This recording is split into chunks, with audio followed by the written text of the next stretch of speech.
Hey, fancy meeting you here in this little old place. I'm Tish, and this is Echo Echo. Why am I moving? Because I'm standing up. I like standing up and doing videos at the moment, so it's good. I apologize, though, for if anyone finds it a bit unsettling. Yeah, so uh, tried to start filming this last night, but I was so tired. Oh, I didn't even, like, and it hit me all at once. I was like, okay, let's do this video. And then I did, like, pack up to go to bed. I stayed up for like another hour. Anyway, we're back here. Jessie Lee. Um, I did a stream with on Karina's channel with Karina and Auntie Lushy, aka Jessica. She has a. Hey, get out of there, thank you.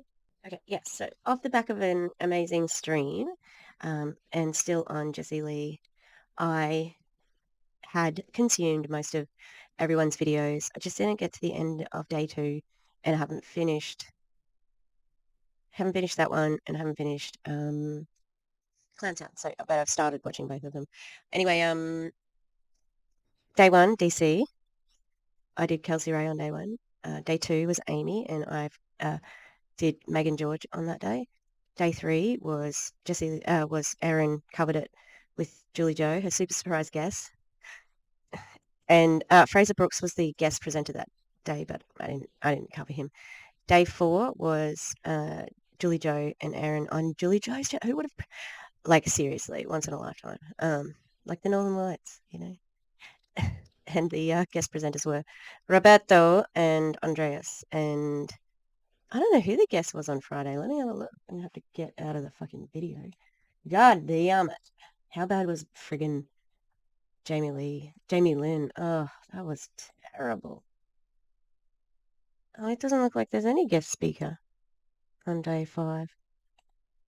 Oh, the VIP videos. I really want to watch the VIP videos. Apparently she gets a very loosey-goosey. Yeah, no, that's the rest of it. So, but day 5 is what the Clowntown covered, and day 6 we've done half, Karina, Jessica, and myself. And I think Clowntown was in 2 parts. Oh, sorry, Nicole from Breaking Even Better. Oh, I have to check the channel name. She did it with DC on Monday, and she did an outstanding job. So, yeah, that is a wrap up of everything. We are going to do part 2 next weekend. I'm not sure when the clowns are going to do their second half because Gus starts cosmetology school. Good luck, my friend. I hope you have an awesome time, and don't stress yourself out if you can't be as present online. We love you. You know, we let people rest here. Yes, and don't forget to lean on anyone if you need to. So we're going to watch, out of all those ones, okay, all of them made me angry. The ableism on day 2. It shouldn't be a surprise, but it is. And that's why I wanted to invite Auntie Lushy on, because she was fuming in the chat. I'm like, yes, let's get that.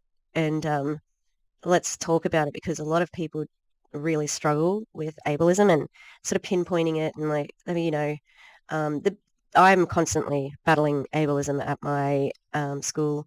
Well, with the students, not with the school. The students like to say the R word, you know, for people who are not as smart as other people. And I don't say it, and I tell them not to say it. I still hear it occasionally, but they know not to say it around me. And I definitely say, please don't use that term. It's offensive. It's a slur. Or what? Like, just for you? No, universally, please don't say it. Yeah, so day 4 was the one where I was, like, rage typing in the chat. So that's what I'm going to watch today. I didn't plan on doing another one other than Karina, with Karina. Oh, by the way, the stream, our next stream is going to be on my channel. So we're going halvesies. We had dressing up. I was Tubby Time Tish and lying about Colombia Tish. That's why you're here. I have to work on, see how the butt is too close to the edge? I'm going to fix that. Yeah, so that was my costume. Karina was wearing Jessie Lee circa beginning of her marriage, humble, short shorts. Jessica's, though, the queen. she won. She was joyful juicing Jessica, and she had on an apron and this tiny little juicer and booty shorts. Good damn, girl. Damn. Damn. Okay. So we're gonna watch this. I have to build this bookcase behind us here. Yeah. This. So we don't have liquid IV. I wish we did because the flavors sound amazing. This is called Hydro Light, and this one is peach. It's very nice. It's very nice. So, P.S. If you are a content creator and you want access to this folder, this is a free content folder. DC set it up. I've added a few things on here. I know other content creators, but that's especially for you aspiring content creators like let me sit here on my high horse and tell you. But I always say this, if you're looking for a sign to start anti-MLM content, go. Do it. Do it on an iPhone. Do it however you can. Ask one of us. Ask, I know DC, she will go live with people and, like, she just asks the question. So you can ask the question too. And yeah, like she has helped so many content creators just get their first sort of experiences out there, which is amazing. And she's always giving back in that way. That's who I did my first stream with, and it was great. And yeah, so if you do want to start, just start. We need all the voices we can get because we are making a difference, actively making a difference in network marketing at the moment. So that's good. But there are thousands of companies, and for it, like Jessie Lee's the most high profile. But are there people who are exactly like her, but they don't have such a big profile? Absolutely. There are. They're everywhere. Cockroaches, this is my cockroach clip that's on my microphone because that's who we're fighting against. I hate cockroaches, right? So why would I ever buy a cockroach clip? I don't know. But it's on my mic. Remember, if you go back, the first time I used this mic, I put the clip on here. And I scared myself because I thought that was a cockroach. Stepped away. Oh, that's the thing I put on there myself. Oh my God, 10-minute intro. Shut up. Let's go. This is a long one, so I need to be quiet. If you want this, yeah, hit one of us up. Oh, also, if you know that the best thing to do, if you want a little bit of a hand as far as making content, and the type of content you want, pick somebody whose content you enjoy, like you like their style and whatever, and reach out to them. Even if they can't help you, they might be able to point you in the right direction. Most things are searchable on Google or YouTube. Like if there's anything sort of like, if you have your caps lock, this is just an example. If you have your caps lock down on Photoshop, it doesn't select stuff. It's really, it makes functions go differently. So, and I Googled it to fix it. So yeah, but you might have something more specific to do with content and anti-MLM stuff like sources or programs we use. I know DC does some like how-tos, but yeah, just start. You'll pick it up. I'm 46, figured it out pretty quickly. I know like I've been in the arts and I've made short films and stuff like that, but I was never an expert, Yeah, so if you want to go to more than one platform, there's programs to do that. All right, let's do it.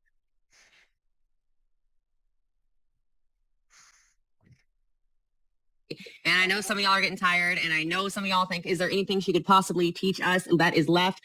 Yes, there is a lot more to come. This is only day 4. So one more day. The amount of times she says, I don't want to go too quickly. I don't want to go too quickly and confuse you.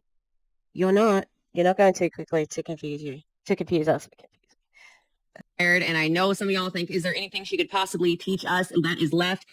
Yes, there is a lot more to come. This is only day 4. So I'm excited to see you guys back here today. As always. Yeah, but like, should you? So, I mean, one thing, everybody, you're welcome for the education.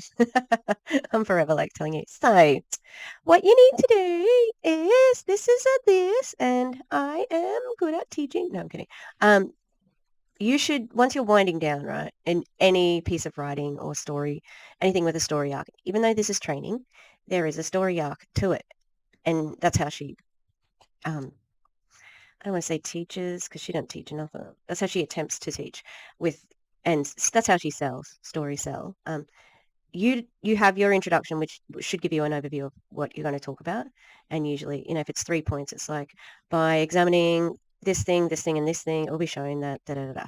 And then if you've got 3 points, there's your paragraphs. First paragraph is your first point. Second paragraph is your second point. Third paragraph is your third point. Then in between all those, they link from one idea to the other until we get to our conclusion, which is obviously at the end. And what do you do when you get to the conclusion? You conclude those 3 points that you just went through. You don't introduce any new topics because it's a conclusion. You're outie. Okay. So if you have new stuff to tell them, it'd be like, really? But also, spoiler alert, it's not actually like anything usable or good. So let's keep going already. She's only been speaking for 15 seconds. Where you're coming in from. Maybe put in the chat something, that you really enjoyed from day 3. Maybe if you've tried some of those scripts. Have you used any of those scripts? Have you saved some of them in your phone? I would love to. I got hiccups. I'm sorry. I feel like we're friends now. Sorry. Hang on. Well, it's been 3 days. This is day 4, right? We're friends now. Why? How did that happen? There are little squares on the screen. She's even said I can't see you. How are you friends? You are not. And it's okay if you're not because you're coaching them. So you don't have to be friends. It's a business transaction. And I mean, I know MLMs are that, but this is blatantly like we're not doing this to make friends. Although she does offer her major selling point of platinum is not even her own coaching. It is access to other people who coach. Anyway, what else did she say just then? Oh, I stopped because I wanted to point out a couple of things in this picture. Oh, I'm in the road. See here? That's Texas at night time. This is outside her window. So this is not live. And she's pretending that it is live. She actually was on her mastery. So in Karina and in the live that we did on Karina's channel yesterday, she had on a mastery hat. So I got my ears pierced, so I need to clean them. I got them pierced with a piercer, not with a gun. Okay. Yeah, so she went to mastery was where she was. I don't know who that was with. Was that with her platinums? Someone can tell me that, I'm sure. And she took that shirt as well as the other shirts on day 3 and 5 to make it look like she was live that day. She wore the same shirt in VIP or something. And she wasn't live. It's nighttime. All of her things were during the day. So it's just such a bizarre thing to lie about and to maintain the whole way through. Like she was pretending to interact with the audience is very weird. Very weird. Yes. But I'd love for us to share our takeaways, things we're doing, so we can get each other rocking and rolling together throughout this entire journey. So I'm super excited you guys are here with me today. I can't wait to see what we do here today in day 4. So let's go ahead and start sharing the screen. Let's get ourselves started on this potty. And welcome to day 4 of the Recruiting Bootcamp Challenge. Today, I also, JJ and Erin said this, but I also thought she said potty instead of party. But yes, good way. we're going to be talking about the power of personal brand, building your brand online, the art of storytelling, and a lot more. We're doing the art of storytelling today. She literally coaches on that in every single video. Every single one. She's always like talking about some sort of story because she knows that's her only selling skill, telling a story, which means she can tell say it with me now, everybody, lie. That's what she's talking about, not storytelling. It's the art of lying. And she's very good at it. No, she's not very good at it. She's prolific. She lies a lot. Very rarely is it believable. But to have this now as a point, because I think that, like, we've speculated that she just did it on the fly. So she probably said, okay, first day we're going to do these basics. And now she's realized they've been talking about storylines, but storytelling, sorry, but she hasn't put it in a slide, so that she's like, oh, we should actually go back to that because, and what is this color? What is this poop color? Now, I know some people have been talking about the colors and stuff, but so on the color wheel, we have what's called complementary colors, and whatever color is opposite is their complementary color. So for it's green and red, I'm pretty sure, green and red. Blue and orange and purple and yellow are the complementary colors, and so they do complement each other. But the lack of being able to see this white writing, annoying. All right, let's keep going. Lot of specific stuff today, okay? A lot of specific stuff today. Why are you talking to them like they don't have a brain? And you didn't need to repeat that. This is all kind of building on top of each other. If you haven't already been able to tell, this is no different. So let's kind of jump into this. This is kind of a bit of a review, and then there's so much more we're going to go into. So why would they need a review? You have replays. You can link it, but we'll see how long she spends on this. The power of this personal brand, like we talked about day one. Also press present. I'm pretty sure we're not supposed to be seeing at the top. A little bit on day 2 and even a little bit yesterday on day 3. This compelling personal brand that reflects your unique qualities and your unique values so you can attract these like-minded individuals. Have you noticed, go ahead and tell me in the chat since we're live here together, have you noticed over the last... Fuck. No. That's so transparent. Like, she's literally never said that. And now, when she's not live, she's like, I'm live. I'm reading your comments right now. And you know what? She might be in her, like, wherever she is at the time. She might have this pulled up on her phone. My God, that's so silly. I just need to step away because I want to get some eye patches. Look at this. Look at this. Damn. And I had a face mask on yesterday because I was pretending to be her in a bathtub. A couple days that you are potentially attracting different people. Maybe you're showing up differently. Maybe you're starting to niche down like we talked about. Your messaging's getting more consistent, right? I just want you to think about that. Let me know. We're going to go deep today on storytelling. All right. Even deeper, even more. We're going to talk even more about testimonials and how to do them. And we're going to talk more about this credibility piece. So let's just start here. Your brand identity. We have a lot to talk about today, my friends. Okay. This brand identity. I want to start with core values. So the idea of identifying your core values. This is essential.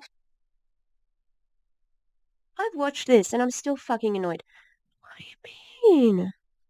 And why is she saying, this is not what it's about? Stop speaking down to people who've paid you for training. That's ridiculous. And are you for core values? Like yours is kindness, but you hoped all the anti-MLM creators got anally penetrated by the devil with no lubrication. Do you remember that? Because we fucking do. For creating a strong foundation in your business and being able to guide your business where you want it to actually go. So the core values in your business, they should define you and your team's culture, you and your team's belief. Why would they need to define the team? Because like they're not yours. Like I never understood that, like in like someone like Angelique, just as an example, I do not like her. I do not condone her views. She's a transphobic piece of rubbish. Anyway, she was I'm pretty sure she was in Christina Smallwood's downline somewhere there. But she was her own team. And then there were mini teams above her. And then Christina's at the top. So that confuses me. It's like, who is the boss then? Because then even Kelsey Ray has a team and she's under Jessie. So her team's under her. That's what makes network marketing fucking just silly,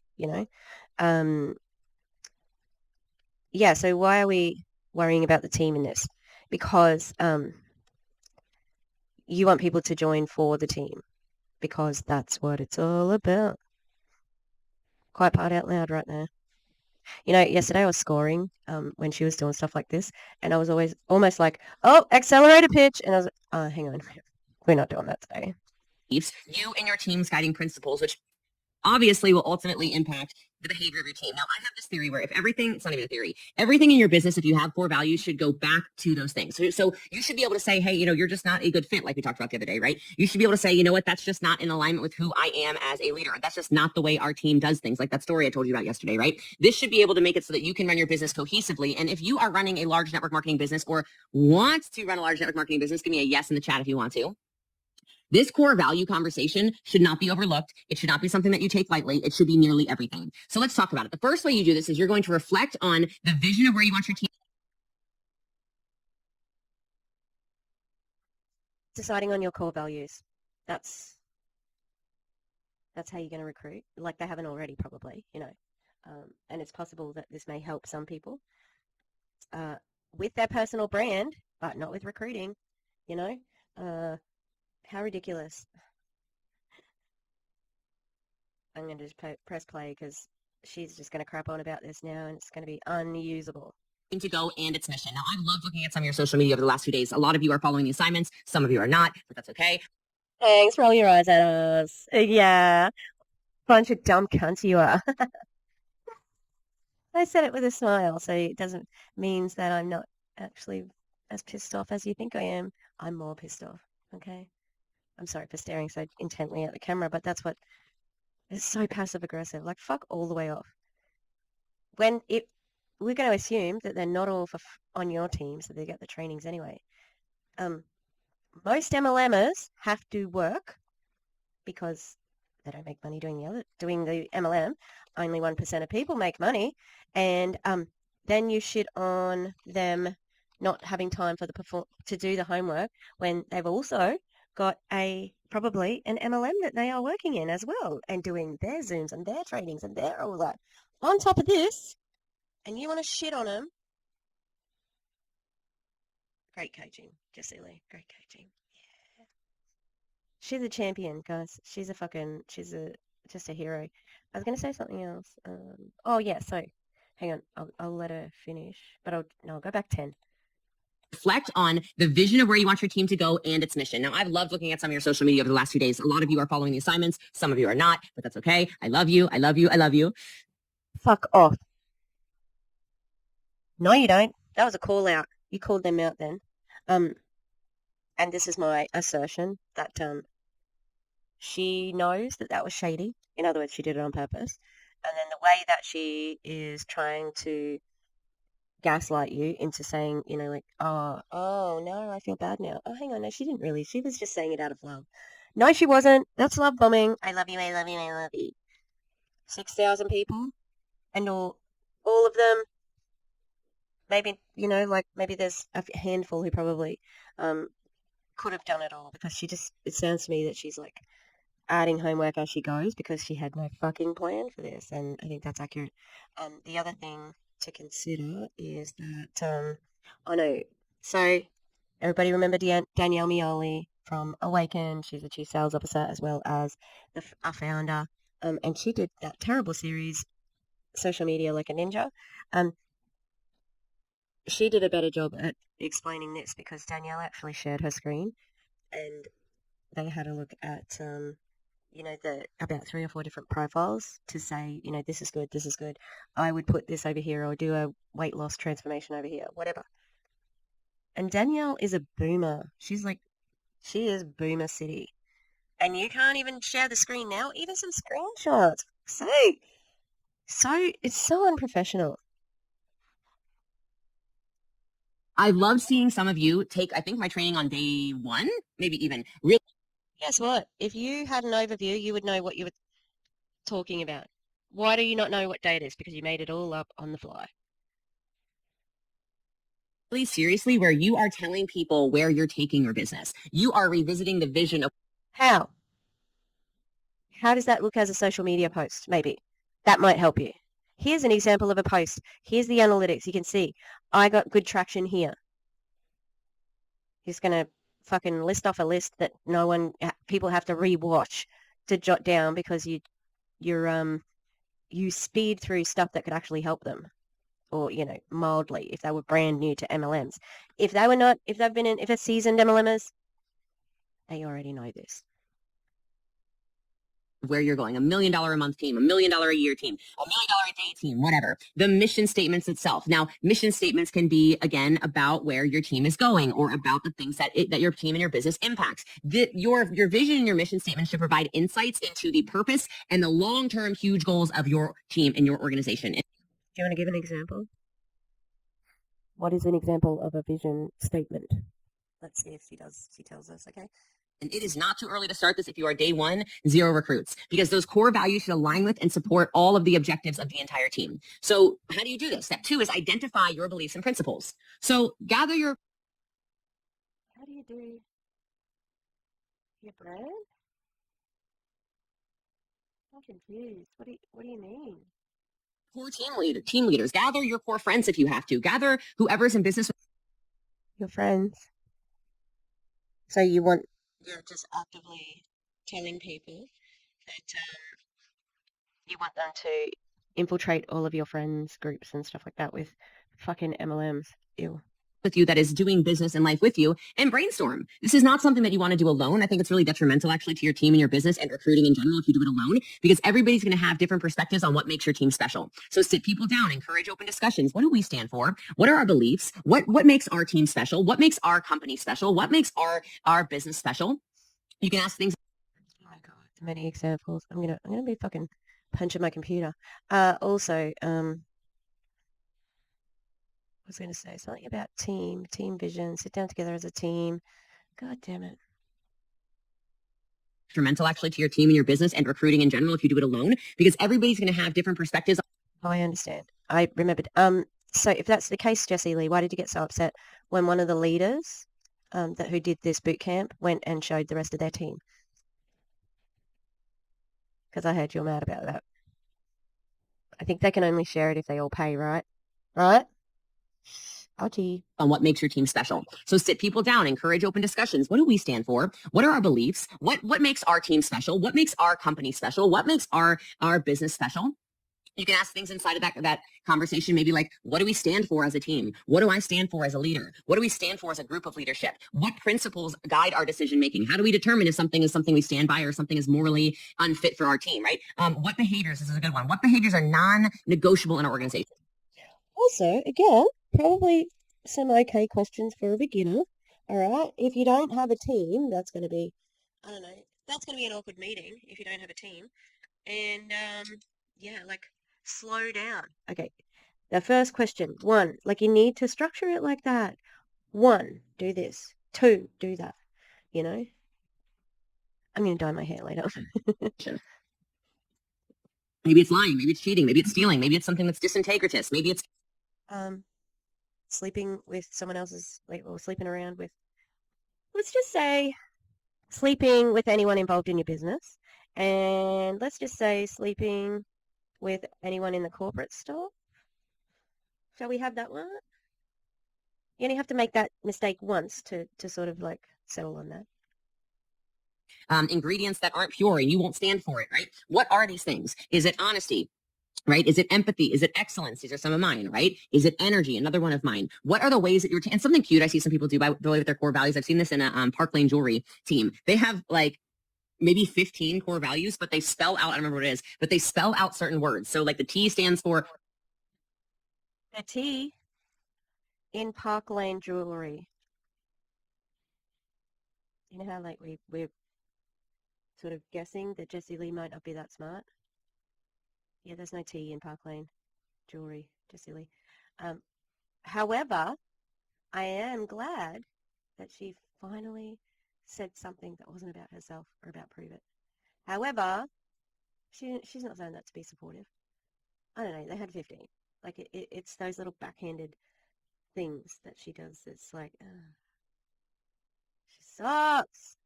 Trustworthiness, right? Let's say it's treasure or something. The R stands for respectful. The E, whatever. You get the point. I just thought that was super cute. And again, that way when somebody maybe is not getting promoted, or maybe if somebody you're not allowing them to speak on a stage or whatever, fill in the blank, you can say, well, what? Is that something that happens commonly? People prevent you from talking on a stage if you're, what was that? Not good enough? Oh, if your values don't align. That's confusing. What the fuck do you mean? Why do you get to decide that? Isn't it a company if you have a convention? And she thinks that's her measure of success is speaking at conferences. So that's why she's saying it. Like it's really important when, not everybody wants that. Yeah. But a lot of them are like, you get to walk the stage. And what do you get? This participation trophy. Have you seen the W5 ones? Terrible. Terrible. Can you imagine this landfill in like 20 years and all these like pile of glass trophies that say W5? What else would there be? Oh, that gun that shot money when they did the what's it called? The ad where Khan was picking up the dollars. A blazer, all the blazers. RIP blazers. There were so many. So many blazers. Yeah, so interesting for her to bring that up. Well, it's just not in line with our core values. And this is really important with recruiting because people are attracted to people that they go, I want to do business with that person. I like how Jessie Lee does business. I like how she handles things. I like the professionalism. I like the excellence. I like the consistency. I like. That's why core values are so. I'll take things no one's ever said for 100, Alex. Yeah. People do not think of you like that. She's so deluded in this whole series about who her brand is and what her brand is, like it isn't and always has been shock marketing. Always. Who am I sleeping with? Here I am in a tub. Who am I, like taken to Colombia and then lying about? Like it's always been about shock, not business. Not this person. Could never be. It's terrible. Important. Okay. The next way you can come up with these core values is analyze the past successes that you and your team have had. So how do you do that? So examine times in your business when you've excelled and you had the best results. How? You're asking me? You're running this. Also, what are the qualifiers there? What do you mean? How do you do that? What exactly are we analyzing when we analyze? What values contributed to that success? Like stop for a second. This is definitely. What values?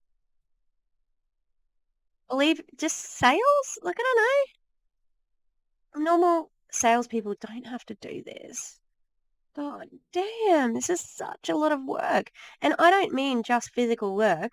I mean the cognitive load of trying to decode everything that she is saying when it can contradict in a sentence. It must be just exhausting. Please tell me, Jessie Lee's, can you tell me, Jessie Lee team members, you have your own identity. I don't want to connect it with her.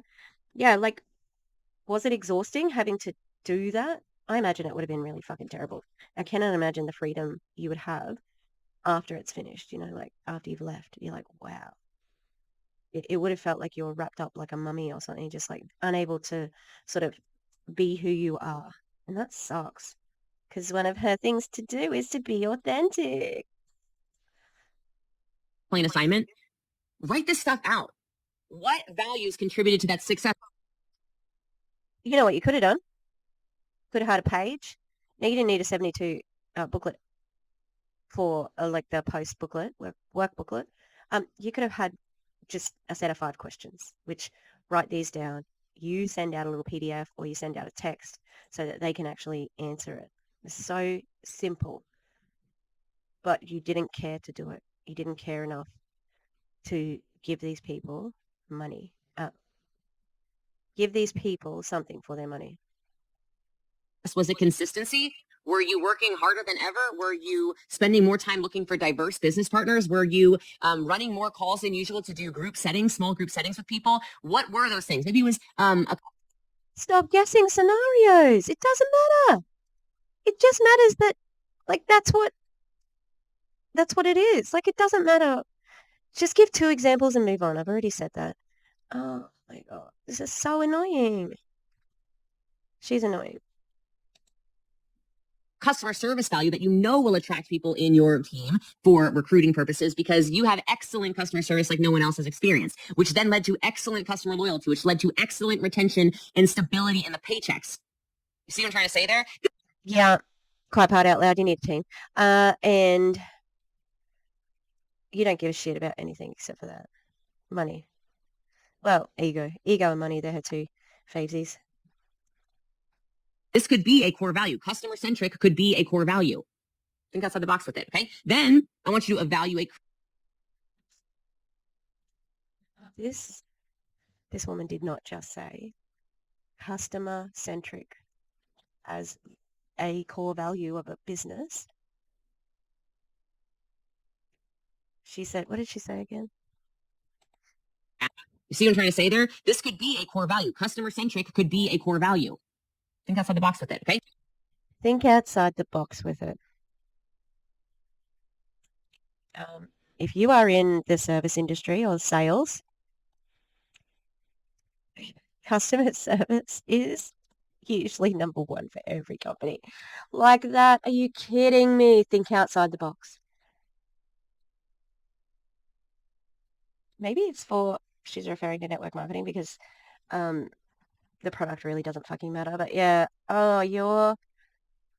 she's such a fool. She is such a fool. Think outside the box with the most obvious business fucking like value ever. Is if you have none, being good at customers should be the only one if you only want one. Oh, it's so condescending. Like you don't have the answers. You do not have the answers.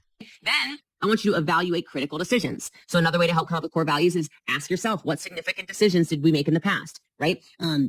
Because you want to be able to uncover some of the things you've done. Now, I know some of you are not as far along right now. You're newer in your business. You're like, I haven't made any critical decisions yet. Well, that's okay. Don't worry about that. Telling personal stories. Like the truth is good enough. Couple companies now who also has brick and mortar stores as well. That's what I'm talking about when I talk about a unique. Look, I've been talking and using language quite a bit over the last couple of days with everyone. Get lost on evaluate critical decisions. So another way to help come up with core values is ask yourself, what significant decisions did we make in the past, right? Because you want to be able to uncover some of the things you've done. Now, I know some of you are not as far along right now. You're newer in your business. You're like, I haven't made any critical decisions yet. Well, that's okay. Don't worry about that. Yeah, you have. Joining the MLM was a critical decision. Same thing with this next option for finding out your core values. I love when people ask people. So I already told you, sure, go to your core leadership and come up with these ideas together, your core leaders. But what if you sent out a surveymonkey.com? What if you sent out, what if you put a post in your Facebook group or maybe you have some kind of way to text communicate with your entire organization? What if you bought like an all-round trip and then you went to like door knocking and just went across America, like just knocking on it. Hello, would you like to, hey, oh, no, so this is team members. Go to everybody's house. Hey, Sarah, how you going? I just dropped over to get the core values. Yep, okay. See ya. I'm just going to jump in my jet plane and go to, jet plane, same thing. My private jet, and I'm just going to go to the next person. And they're just down the street to see like, yeah, I'm going to get back in the jet. I need to be seen getting out of the jet. Okay. I didn't see you get out of the jet. Well, come on, then. Watch me get out of the jet. Gee, Sarah, be a team player. I like Sarah, the mythical Sarah that I'm speaking about. We know. Okay, guess what, Jessie Lee? There are ways that you can get people to tell you things in Google Forms, in a SurveyMonkey. Google Forms is free, by the way. SurveyMonkey is free, but not. You don't. I think you can only get 100 results or something. I can't remember exactly. Sorry. But yeah, like there are ways of doing that without and the point is we don't need to hear every single one. You rattling it off, okay? Just shut the fuck up. Oh my God. Organization or emails or something, and you just say, hey, I just want to send out a questionnaire to gather perspective on what you think about when you think of our team. I want you to give us some top values you think of when you think of our team. What attracted you to this team? What values of the team or of me as a leader? I know I'm talking fast. You guys know you get replays at this point, right? You're not talking fast. You're talking at a normal speed, but you're doing something like this because she's trying to make us believe that she's live. And so she's pretending she saw somebody in the chat saying, you're speaking so fast, when she didn't have anyone in her company who was in the call who was saying that because, well, they might have been, but she wasn't there is my point. Did you see as being important to this business and attractive to you? That input that input from team members is so valuable because they're on the front line. They're directly contributing to your actual company culture, right? That's what this core value stuff is. This is a culture conversation. The culture conversation is really how you're going to recruit a lot of people. I'll give you just kind of an interesting, maybe not interesting, but an example. For years, we've done this thing on our team. Our team's called the Empire. Okay, so like if you see like all these crowns and stuff like that, for years I've done this crowns up. It's actually from Phi Sigma Alpha, I think it is. It's a sorority. Maybe some of you are in Phi Sig. And their whole thing is crowns up. And I said, I want to adopt that because I want people to come to the events with us and be able to take photos where they go crowns up. And so people ended up having this attachment actually to the company culture. And they started looking at the crown and the crowns up as, again, part of the overall team culture, which was cool. Okay. So you'll be shocked. Sometimes I had people for years who said, I really just joined the team because I wanted to be on the team that got to throw up a hand sign. I'm like, really? Okay. Like you don't even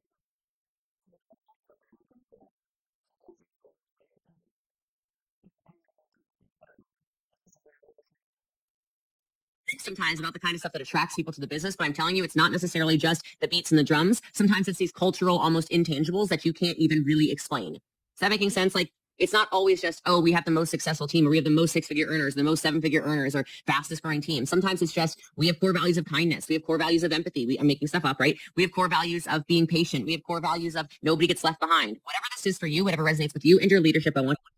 No one in network marketing should have that as a motto. No one gets left behind. Uh, Everybody does if you're the upline.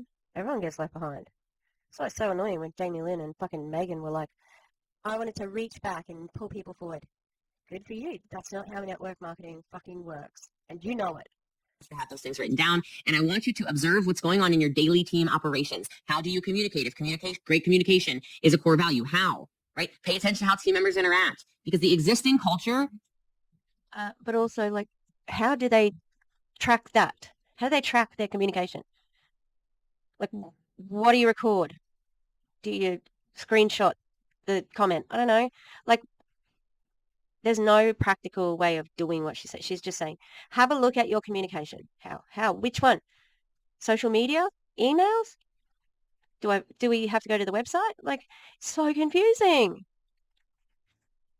Reflects the current values. So look for those patterns in the behaviors and decide what do we want to align with and what don't we want to. This is so big for recruiting. I don't even know how to explain this except for, especially as we are network marketers and many of you are inside the same company pitching the exact same business opportunity, you really need to think at a higher level sometimes, how am I going to be different? How is our team going to be different? Okay. Then narrow it down. You can't. And they're not usually different. They're all the same because they usually have someone like her bossing them around, telling them to do stupid things.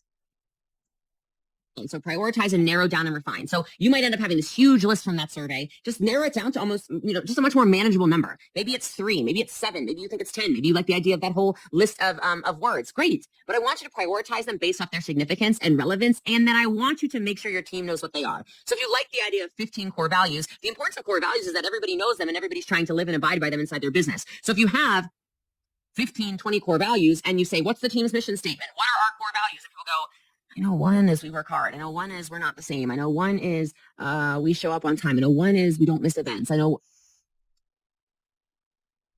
You telling on yourself there, Jessie Lee? Also, how do you know that they aren't teaching it in a way that's simple to learn? Because, oh God, this fucking, I'm gonna screenshot it. How do you know, yeah, that the company isn't doing something that is going to help them remember, like using a. I'm sorry.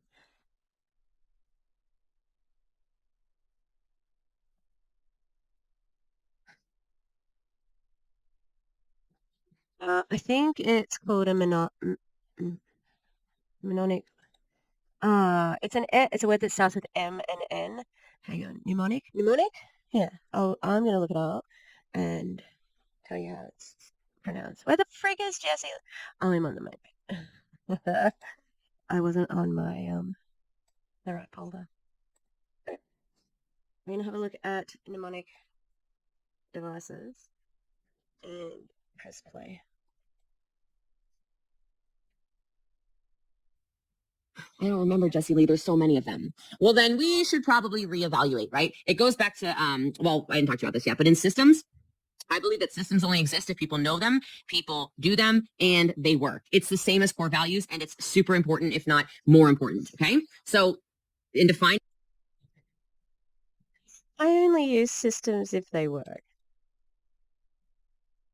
Yeah, you're really unique there, Jessie Lee. You fucking... Most people do! Oh my god! Everybody, if they have a system, right, let's just assume that when it's not working, they don't use it. Yeah. Except in network marketing, ironically, that whole system doesn't work. Yet here we are.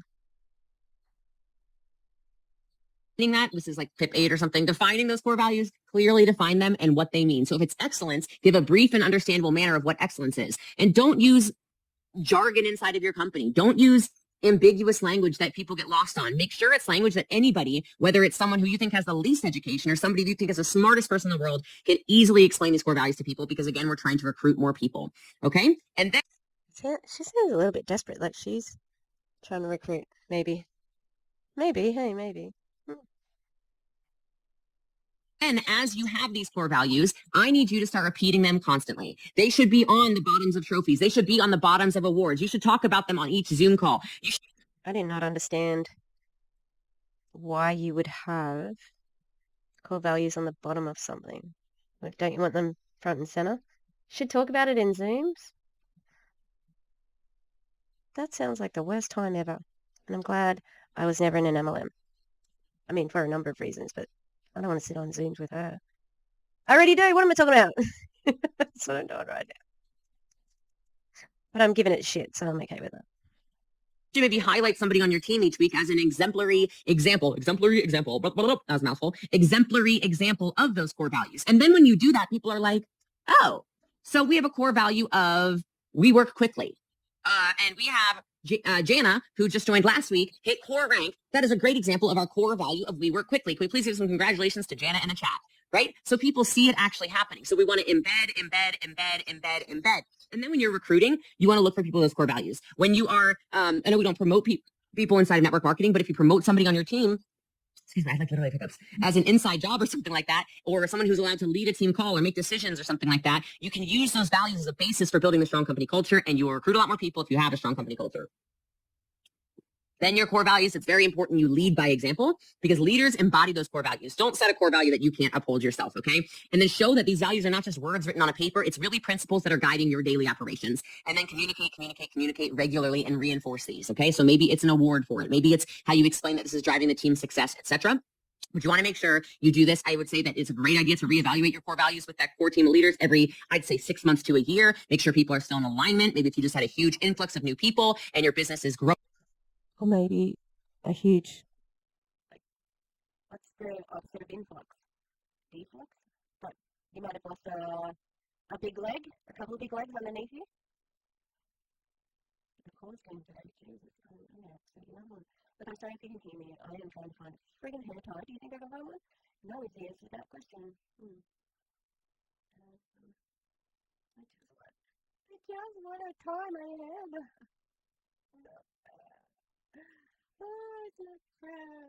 Let's get going. Really quickly, you take that time to really slow it down and say, is this still what our team is known for? Is this still what we want our team to be known for?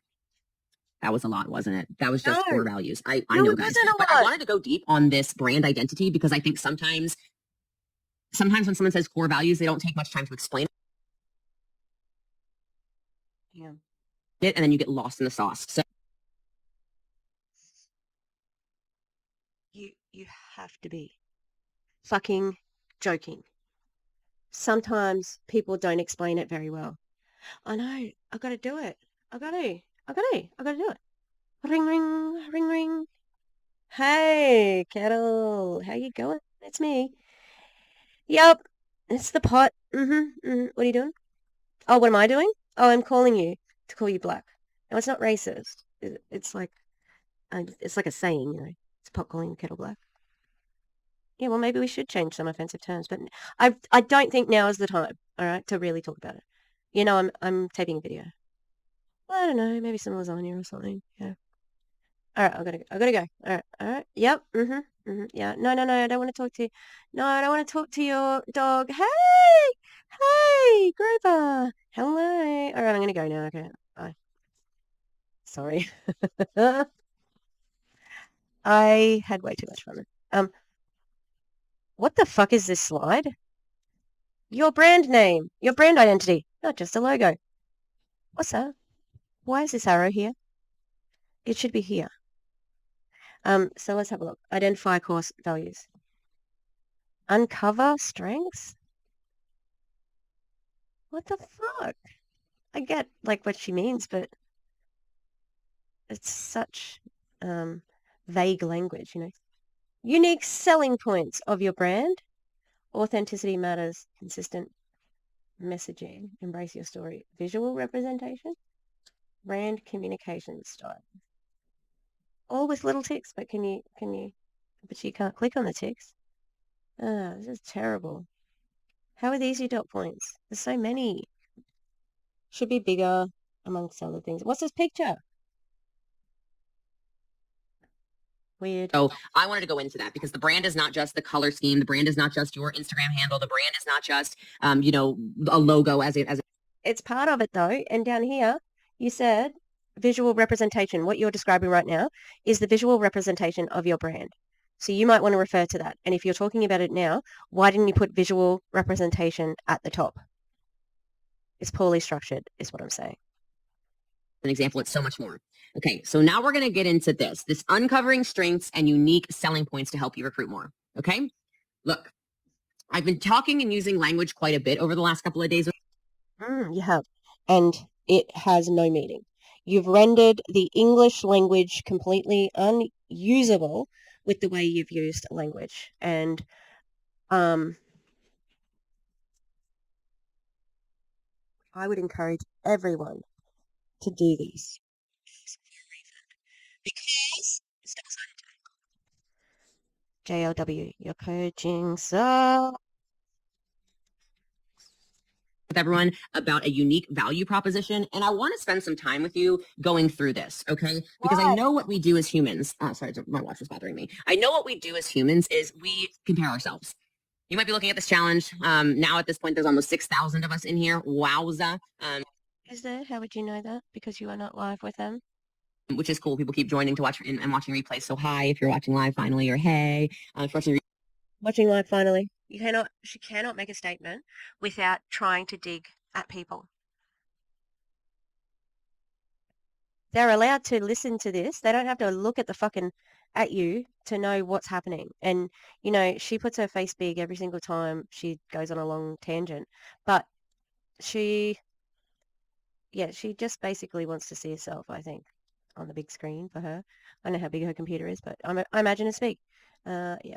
Replay either way. I love you guys. I appreciate all you so much. The interesting thing about unique. Yeah, I really believe that. The way she said it, so convincing. Value propositions is that it doesn't matter if you're not the $1 million earners who's in here. And I know sometimes we get hard on ourselves and we think, oh my gosh, why would anybody join me when they could join XYZ? Just kind of fill in the blank. Okay. But all of you are valuable. All of you have so much to give. And so I want to talk a bit about this unique value proposition. All of us are business owners. Network marketers are business owners. No, you're not. You are not. You're not. Especially you. You've been fired from 2 companies. If it were your business, how did you get fired? How did you get fired? It's interesting that she's going back to this. I haven't heard her say it in a while, but you know. Okay, we don't have time to talk about an LLC or anything like that, but you shouldn't. Anyway, you don't have any qualifications to talk about it. You're a fucking network marketer who grifts off people. And you're not a teacher and an educator either. You're somebody who steals information and uses it for your own purposes. Which is what all of them do. But, you know, don't call yourself what you are not. You guys should have LLCs or maybe an S Corp, etc. Maybe we'll do a tax challenge with Jessie Lee someday. I'm kidding, but I can help you guys out with that. I think, don't quote me on this. I think there might be a link in my bio. You can go look and see. You can book a free tax call just to hear some strategy that'll work for you if you're interested. But anyway. Do you get an affiliate kickback for that, JL? Because I bet you do. Kind of scummy that you're not mentioning that. A tax bootcamp, a tax challenge? How? I know she's joking, but she doesn't joke really. She doesn't joke with like, like she'll throw a joke out, but it will be half serious. Do you know what I mean? If she thought she could do a tax course and get people to sign up and do it, she'd do it for sure. Even though she has no fucking clue how to do anything. But yeah. That's not what this is about. No, it's not. However, if you are a business owner like each of you is, you're probably always on the lookout for ways to increase your revenue, right? Top line revenue, meaning the sales of your team, the sales of yourself, etc. That's your revenue. Net profits are how much money you take home, okay? We're always trying to scale our operations. At least you should be. However, we're just in a crowded world, and I'm not talking network marketing. I'm saying it is a market full of similar offers. There are plenty of people selling business packages. There are tons of people selling protein shakes, tons of people selling makeup, tons of people selling jewelry, tons of people selling shampoos and greens and what, like there's always so much. So how can you make sure your business stands out from the competition? That's what I'm talking about when I talk about a unique value proposition, okay? I want each of you, for investing with me, to understand that you can achieve goals in a record time and pay attention. I want to explore this with you. This could be the change that your business needs, okay? So this is just kind of a growth program, okay? This is because I want you to learn how to tailor your business to be something that fits people's specific needs, so that you know how to market, so that you know how to sell more, so that you know how to operate at a higher level, so that you know how to be more financially successful inside of the actual business, okay? And here's the thing, your unique value proposition, it's not really that difficult. It's what makes you different, okay? You want people thinking about you and going, I can't imagine joining anybody else. It's like if I talk about my platform, if I talk about my platinum, because you want everybody to join your overpriced coaching, which is just this.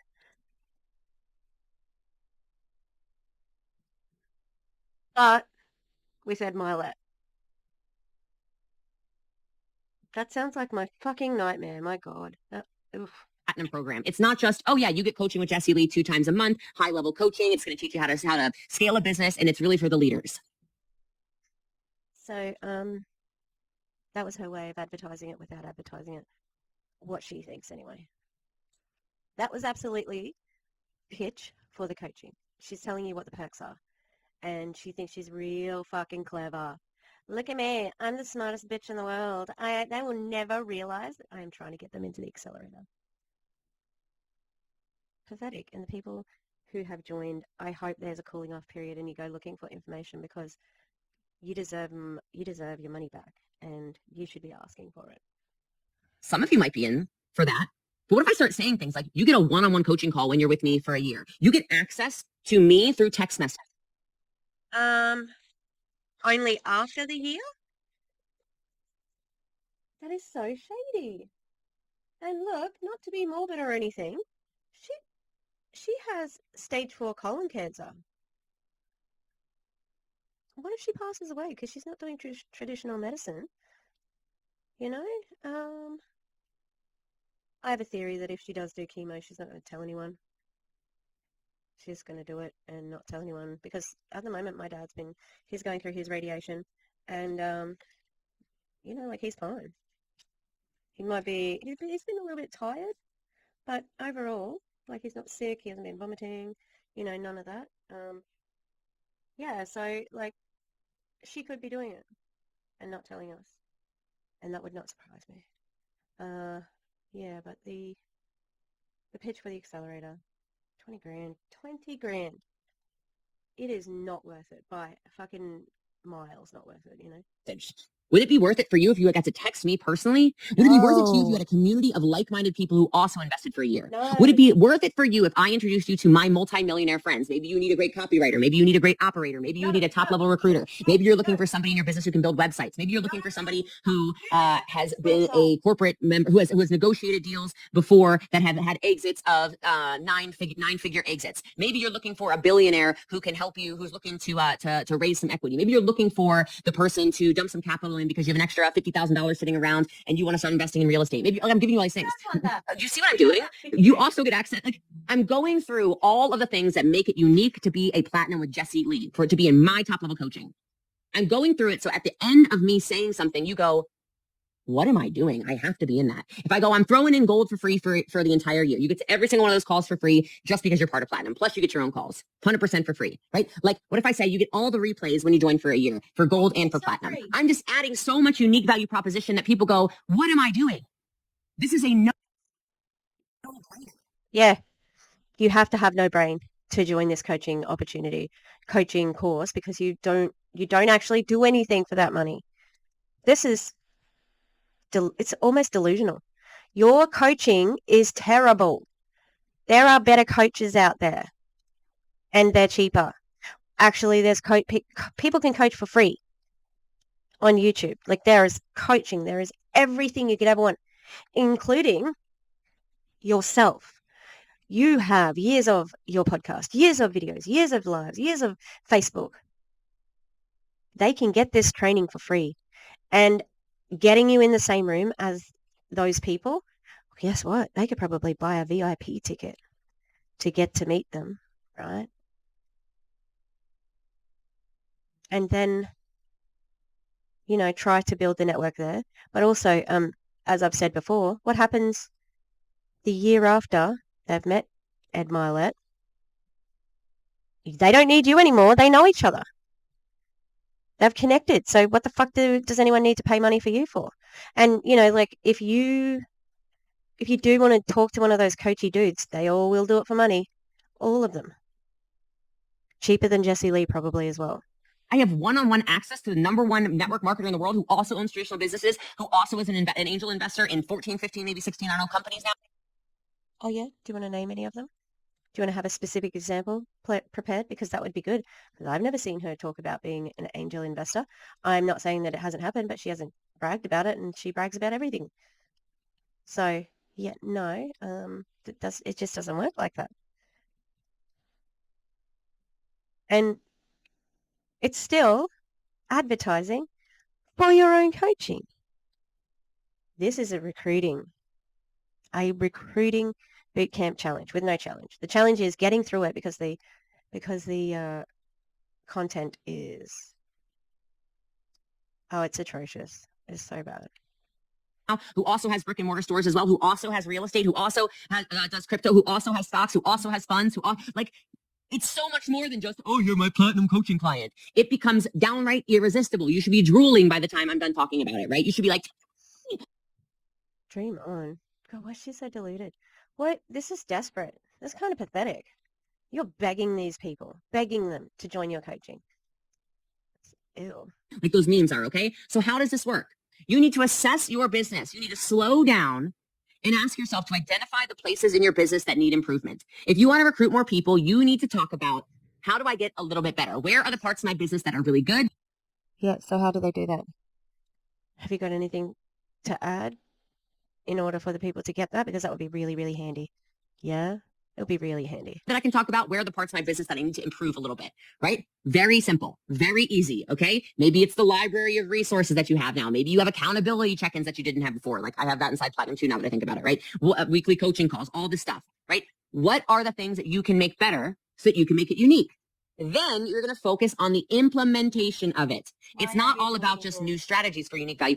Why are you talking like that? It is insulting to your audience. Proposition. It's about how have you put these things into action? How have you gotten people results? So then I can talk about things like I can give testimonial examples, or I can say, go watch the videos, or I can say, go look at the videos from Mastery. Go look at the people that are in platinum. Go see the people that are making $1 million plus a year with me now that they're in platinum. The people that are speaking on stage. Who is it? Who is it? Can we have a specific example? Because otherwise it looks like you're a liar, which we know she's lied about stuff, but it'd be nice. Please prove me wrong. If you have proof that I'm wrong, tell us who's succeeding using your coaching. Tell us who's a 6-figure or 7-figure earner in your own organization, in your own downline. No one. Pages now, or people that have helped put together their coaching programs for them that are making, $30, $50, $60,000 a month, right? All of these different things. I'm talking about that. And the value maybe is Jessie Lee holds you accountable, right? Jessie Lee helps you overcome the obstacles along the way. Well, switch Jessie Lee with you. How are you different? What's your unique? Hey, there's some coaches who are too busy to help. There's some coaches who never show up. There's some coaches you can't reach out to. There's some coaches that basically they show up when they feel like it. Not me, right? You keep showing the importance of creating these systems and these processes and what makes you stand out so you can sustain the growth over time. Okay. So all of these little, like I said, unique things about you. This kind of stuff, if you look at it from the recruiting perspective, it's just about what makes you a bad mama jamma. Use data. Why would you use the term a bad mama jamma like it's not very serious and then say use data? It's so unprofessional. I cannot find a fucking hair tie in here, so I need to pause. I get water too. I'm so dehydrated today. Validate the points, right? Calls to action. Use urgency. All of you can do this. This is not that difficult. It's just too many people don't understand that you're allowed to brag about yourself a little bit. You are the person that people are looking for. You are the... I think confidence is great, but what Jessie Lee presents is not confidence, it's arrogance and superiority. She thinks she's superior to people, and she's not. The resource. You are the person, and it's not about who is the best. It's about who's willing to portray themselves as the best, who becomes the best, especially network marketing. I told you many times now, I was a top recruiter in my company my very first year with a broken down, busted car, with living in a room in a basement before I moved into a room over a garage. I haven't told you guys that part of the story yet. Good Lord, it was... Oh, are we having a history changing here? That needs to be a little bit more. Because why have we never heard about this garage? Room over a garage. Top recruiter, because she keeps saying that she was a top recruiter in her first company. She more than just a room above a garage? Whose garage was it? I'd be interested to know that because of how she tells the story with her basement, which was her mother's. That one, yeah. So that's interesting. It's like the podcast I watched last year for Tishmas where she was on the podcast with that guy with the big shoulders, and she said she made 6 figures in college. She'd never said that before. So interesting. It's always all about her. She's still, even though she's talking about something slightly differently now, she's still talking about joining Accelerator. She's trying to tell you what sort of coach she is, so you join her in business or in coaching business. You know what I mean? It was dusty for a while, my friends. No friends. But I recruited the way that I recruited because I was telling those stories, and my unique value was so much along the lines of, here's what I can offer for you that nobody else can offer for you. And so that's where you need to start thinking in your mind. Every MLM upline is like this. You're not unique. As you craft your pitches. Okay? Cool? Good stuff? All right, let's rock and roll. Let's go back to our presentation. Actually, I don't really have to yet. Well, whatever. I like sharing that presentation. I think it looks good. Okay? We've chatted about this a lot, but this authenticity matters and your consistent messaging matters. All that really means is that I want you to be so real about who you are. I want you to be yourself 100% of the time. If you're trying to be somebody else, if you're trying to be me, if you're trying to be, literally anybody except for yourself, you're absolutely going to screw yourself over in this. You're not going to be a top recruiter if you're trying to mimic other people, if you're copying and pasting other people's statuses, actually, hold on. Something I see a lot of people do, and I want you not to do this, is I see people go to whoever number one is in their company, and what they do is they mimic everything the person does. So it's like monkey see, monkey do. And the big problem with a monkey see, monkey do kind of mindset around recruiting is that it doesn't fit inside your niche. It doesn't fit inside your brand. So just because I post something maybe about traveling or about going to events or, going to cancer treatment or something like that, wouldn't it be awkward if you basically copied and pasted the same thing and just filled in the blanks with your story? The answer is yes. This person here has the height to say, don't copy your upline. I've got a video that I prepared earlier. I was going to do this as a reel. Also, what else was I going to say? The way she's speaking right now is so smug. All right, let's have a look at some video footage from earlier. Are you ready? I found it. So, I'm going to make this bigger so you can see. Make myself smaller. So this is from CC Suarez, Chelsea. It's on her channel. Exhibit A. Not attached. No, this is attached. The hair with the red. All right, let's watch it. Let's see. It's only a little snippet. But I think you get the point. Oh, there's no sound, I don't think. Soz. It was just a screen recording. I thought I did record one with sound as well. Look at those red extensions. And we absolutely know that, oh, look, see, she's got them in both sides too. Sydney. Now I feel like I'm on Chelsea's channel. They all did that. They all put the colours in their hair. Okay? Tell me you're not going to fucking duplicate what you're doing. That's ridiculous. As if you haven't already. And not shown here are people on the there's more people than this in the fucking group, and she didn't include them all. That's so funny. Must have been when she was trying to get the gay vote because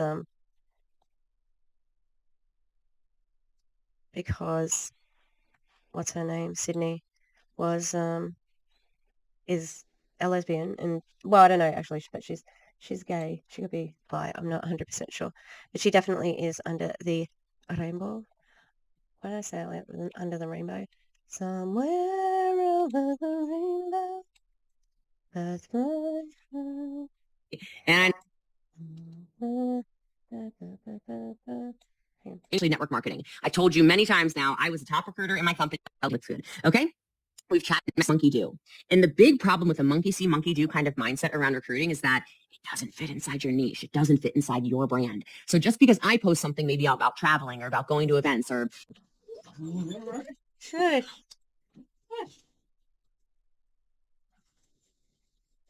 Shush, please.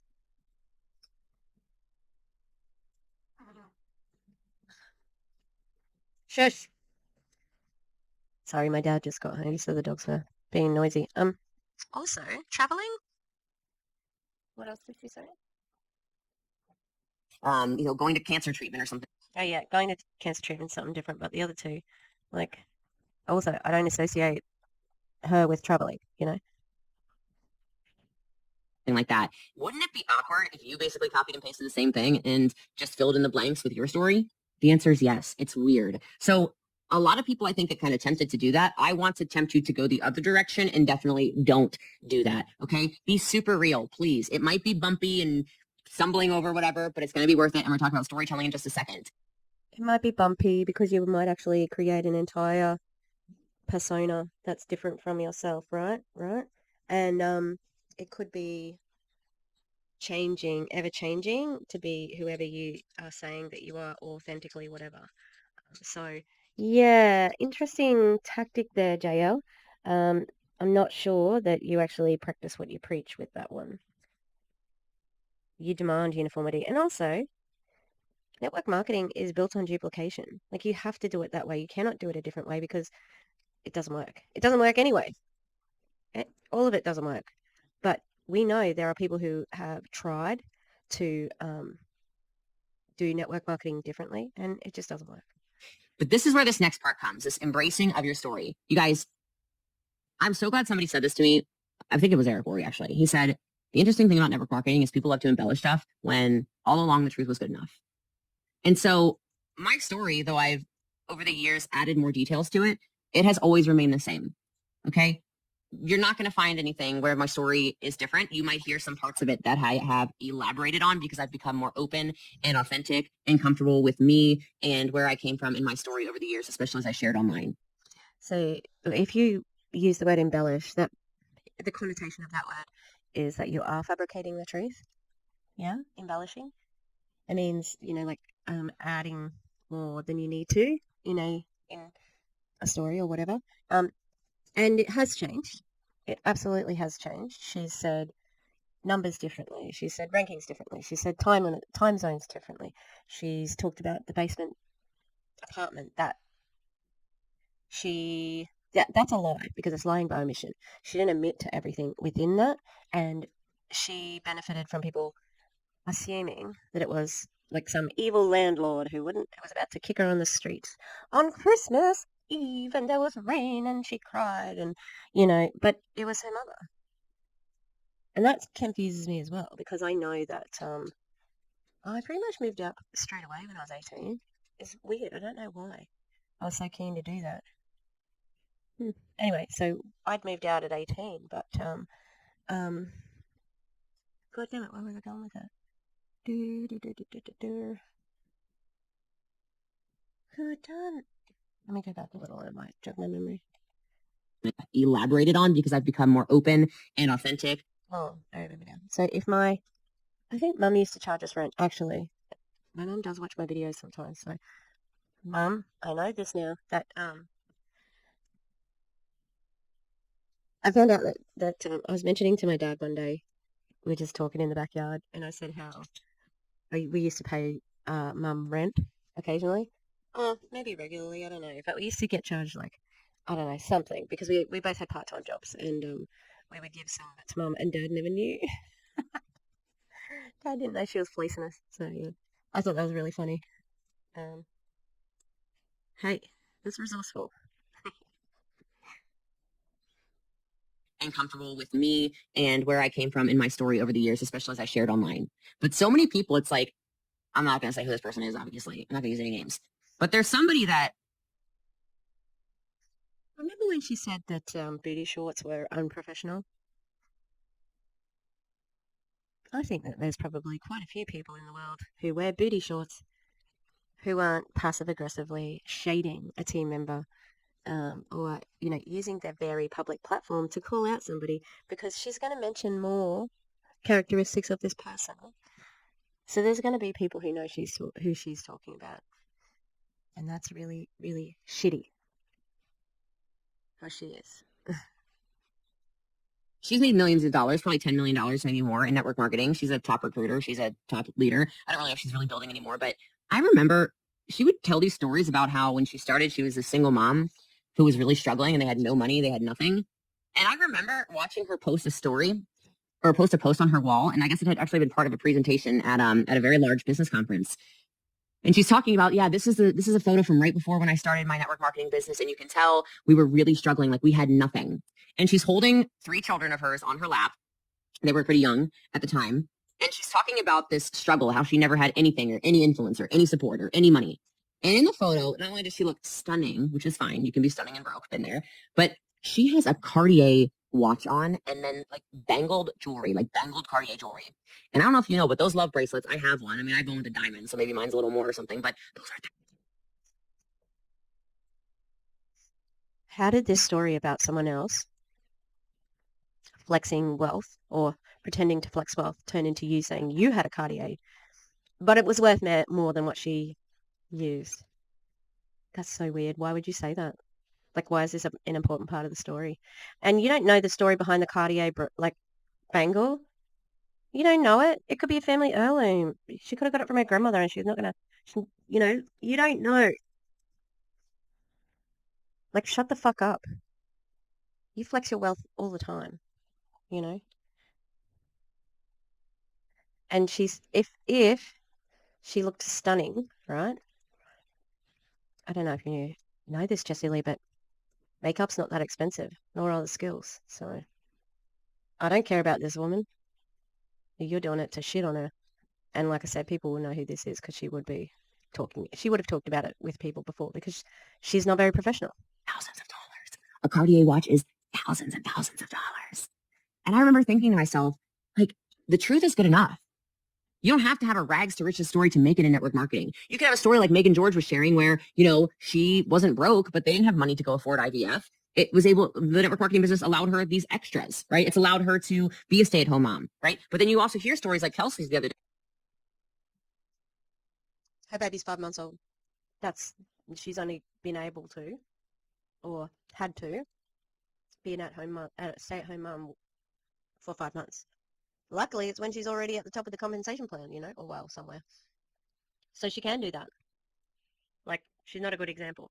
And Kelsey, same. Okay, where Kelsey's talking about she literally was in jail. She's telling stories about being arrested, looking at 90 years to life, right? Why? Turned her whole life around, rehabilitated. Why? Do you want to mention why? Because that would help. Like, we want to know who, you said authenticity, so we want to know who's in business with each other. Yeah? So who are these people who are in business with us? Yeah? So why would she be getting 90? Because she's an attempted murderer? Yeah? Herself completely and use this profession as something to do that. You don't have to have any kind of crazy story. Your story matters and you have to embrace it. And if you want to be a top recruiter, something somebody told me a long time ago, and I love it and I have to share with you, is you can never tell your story too much. And when you feel like you're telling your story too much, that's right when you're starting to tell it enough. Because it's really powerful how many times I can say, I started in this business. I needed $300 a month to pay rent. I was renting a room in a basement. We know it. You could have just said my story, my basement story. That's it. Why are you repeating it again? And you already said it once on this one as well, sort of. And the reason I started my business is because my rent was getting increased by $300 a month. I said, what am I supposed to do? Go to my job tomorrow and tell them I want a $300 a month raise? It's not going to happen. And the person I was renting the room in the basement. See? See how when she says it like that, the person I was renting the basement from, the person, oh, your mother, that's who you're talking about right now. So I'm gonna like braid my hair when I color it so then it doesn't get into these other strands. All right. Your mum put the rent up and you couldn't negotiate? Ouchie. From said, I don't know, maybe you should start an at-home business. And I Googled at-home businesses that make the most money, and I joined the first company that popped up. I did no research, and none of y'all pitched me. Recruiting tip number 1, don't judge anybody. Can you imagine if you recruited me? Hello. Could have been life-changing for you, but none of you invited me to your event. None of you. Who was your first upline? How are they doing? Because I know that she didn't sign up under anyone, so it was randomly assigned. How are they going? Only Lisa Grossman. Thank you for whoever told me about like Lisa Grossman, because I forgot her name. I was calling her Feldman or something. Yeah. The ego. Oh my God, she's pathetic. You invited me to your party. None of you invited me to your Facebook, whatever. None of you invited me to check out a web. Also, how would they know? The fuck are you talking about? Social media wasn't really used like that as much back then. She's been in MLMs for a while now. Like, how would have anyone known that you were looking for a job and to pitch you their network marketing company? It's so illogical. Webinar. None of you invited me to a free conferencecall.com in 2011. Invite everyone, judge no one. I don't care, guys. I don't want to tangent now, but I remember people used to say, oh, I don't want to, talk to the people with the Cadillac about this opportunity. I don't want to talk to people with the fancy house, the fancy car, the fancy this. It's like, for all you know, that BMW sitting in their driveway has no gas. For all you know, that house is about to foreclose. For all you know, that wife is trying to leave a really toxic marriage and is trying to figure out how to make some extra money. For all you know, Can you just leave domestic violence survivors alone? Yeah, let's leave them alone. Let's not try to pitch our business to them, because that is unconscionable. Oh, she's so gross. And judgmental, like, how do you know that's not just paid? Like, it's not paid for. You don't even know. Pitch everyone. Oh, I'm sorry, hang on. Are you saying pitch everyone? Because earlier you were saying pitch in your niche. Get your niche narrowed down and pitch in that. And now we're saying that we pitch everyone. Okay. are months and months and months behind on everything. You don't know. For all you know, somebody has got a really serious diagnosis that's going to cost them $50,000 a month to survive, and they could really use something like this. Don't ever prejudge. Ooh. Why would they need to use this? The only reason why you are using it now is because you got in early and you had a bridge contract. We know that she had a bridge contract because Erin Bees has a copy of it. Okay. Prejudging is a great way to ruin your business. But embrace your story. People connect through stories. People like when I tell stories. You like when I tell funny stories. You like when I tell serious stories. You like when I tell my story of when I started. You like when I tell my stories of going to events and feeling like a weirdo. You like all of it, right? No. No, we don't. A small selection of people do. That's it. A small selection. Most of it is bullshit. Absolute bullshit. You're not funny because you think you're funny. The way that her sense of humour works is usually racist, homophobic, ableist, anti-Semitic. Yeah, she's awful. She's an awful human being. So your stories are terrible. And so is your coaching.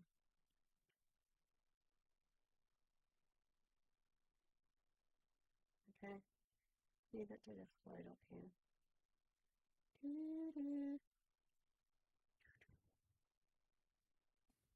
I think you do. If you don't, fine, right? I think that stories are just so important because it allows people to connect at a soul level. And so this art of storytelling, I kind of want to go into quite a bit deeper, actually, because I just think it's important. Okay. So if you want to recruit people into your business more, tell great stories, because the stories make a significant impact on the decision-making process. They just do, because people don't forget stories. If you want to know how I got my first booking, I went to work the next day. I bought the pack. I went to work the next day. And I worked in a pathology lab. I was a research assistant in Thurmont, Maryland. Any Marylanders on here? What's up? Texas now. Can you please stop using AABE as one white woman to another? I mean, she's not white. She's white passing. She's native. I think she's Hawaiian. So Polynesian. Please stop using AABE. And what she's about to say, she goes around at her work, and it sounds really unethical, but it's how she got started. And she needs to tell you a story now to show you how stories are important. I go to work the next day and I go through the entire top level of the lab, right? And I just ask everyone, hey, would you like to check out some products? Would you host a party for me? No. Also, she was selling, this is a sex toy MLM. You were going through your office trying to sell lingerie and dildos? Far out. I'm glad you didn't get, I don't know, caught or crucified or whatever. Like, wow. Wow. Ew.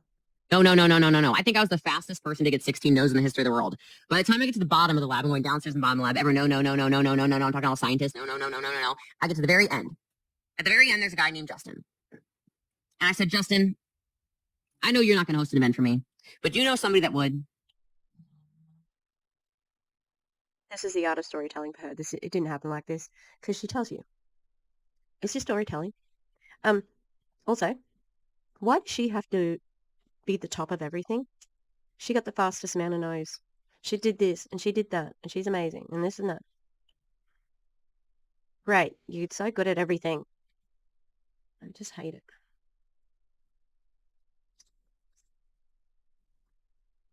Please. I probably did blink at him like that, like, please, dear God. And he said, my girlfriend might. And I felt like Jim Carrey, you know, in Dumb and Dumber when he's like, so you're telling me it's a maybe? You're telling me I have a chance? Okay, one. That's not how the line goes. But anyway, what else was I going to say? Oh, how did you look at him again? Like, but you're not aggressive and you will get offended if somebody calls you aggressive, right? Right? In a million, you're telling me I got a chance? And she did book. And my first party was with a lady named Jody in Gettysburg, Pennsylvania. This is in January 2011. I will never forget you, Jody. January 17th, 2011. I stumbled over every line. I tripped over every word. Why? Why did you do that? Didn't you say that you're the top recruiter? She's going to say something about like being successful now because that's what she does. I had products and I would tape on the back the product description so I could read it. That's how bad I was. I didn't know what I was doing, but I'm telling you what, I was excited. I was excited. And the crazy thing about that first yes is that every single drop of success of the millions and millions of dollars I have made in the network marketing profession all leads back to Jody, all leads back to Justin in the bottom of the pathology lab. After 16 no's, I got a maybe, a maybe. That's a Ray. We got some alliteration. Amy from Alabama, Jody and Justin.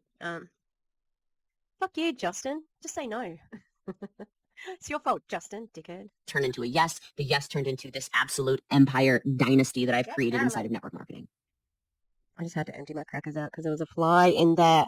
How? It's pretty cool, right? No. Don't ever give up. No, it's not pretty cool.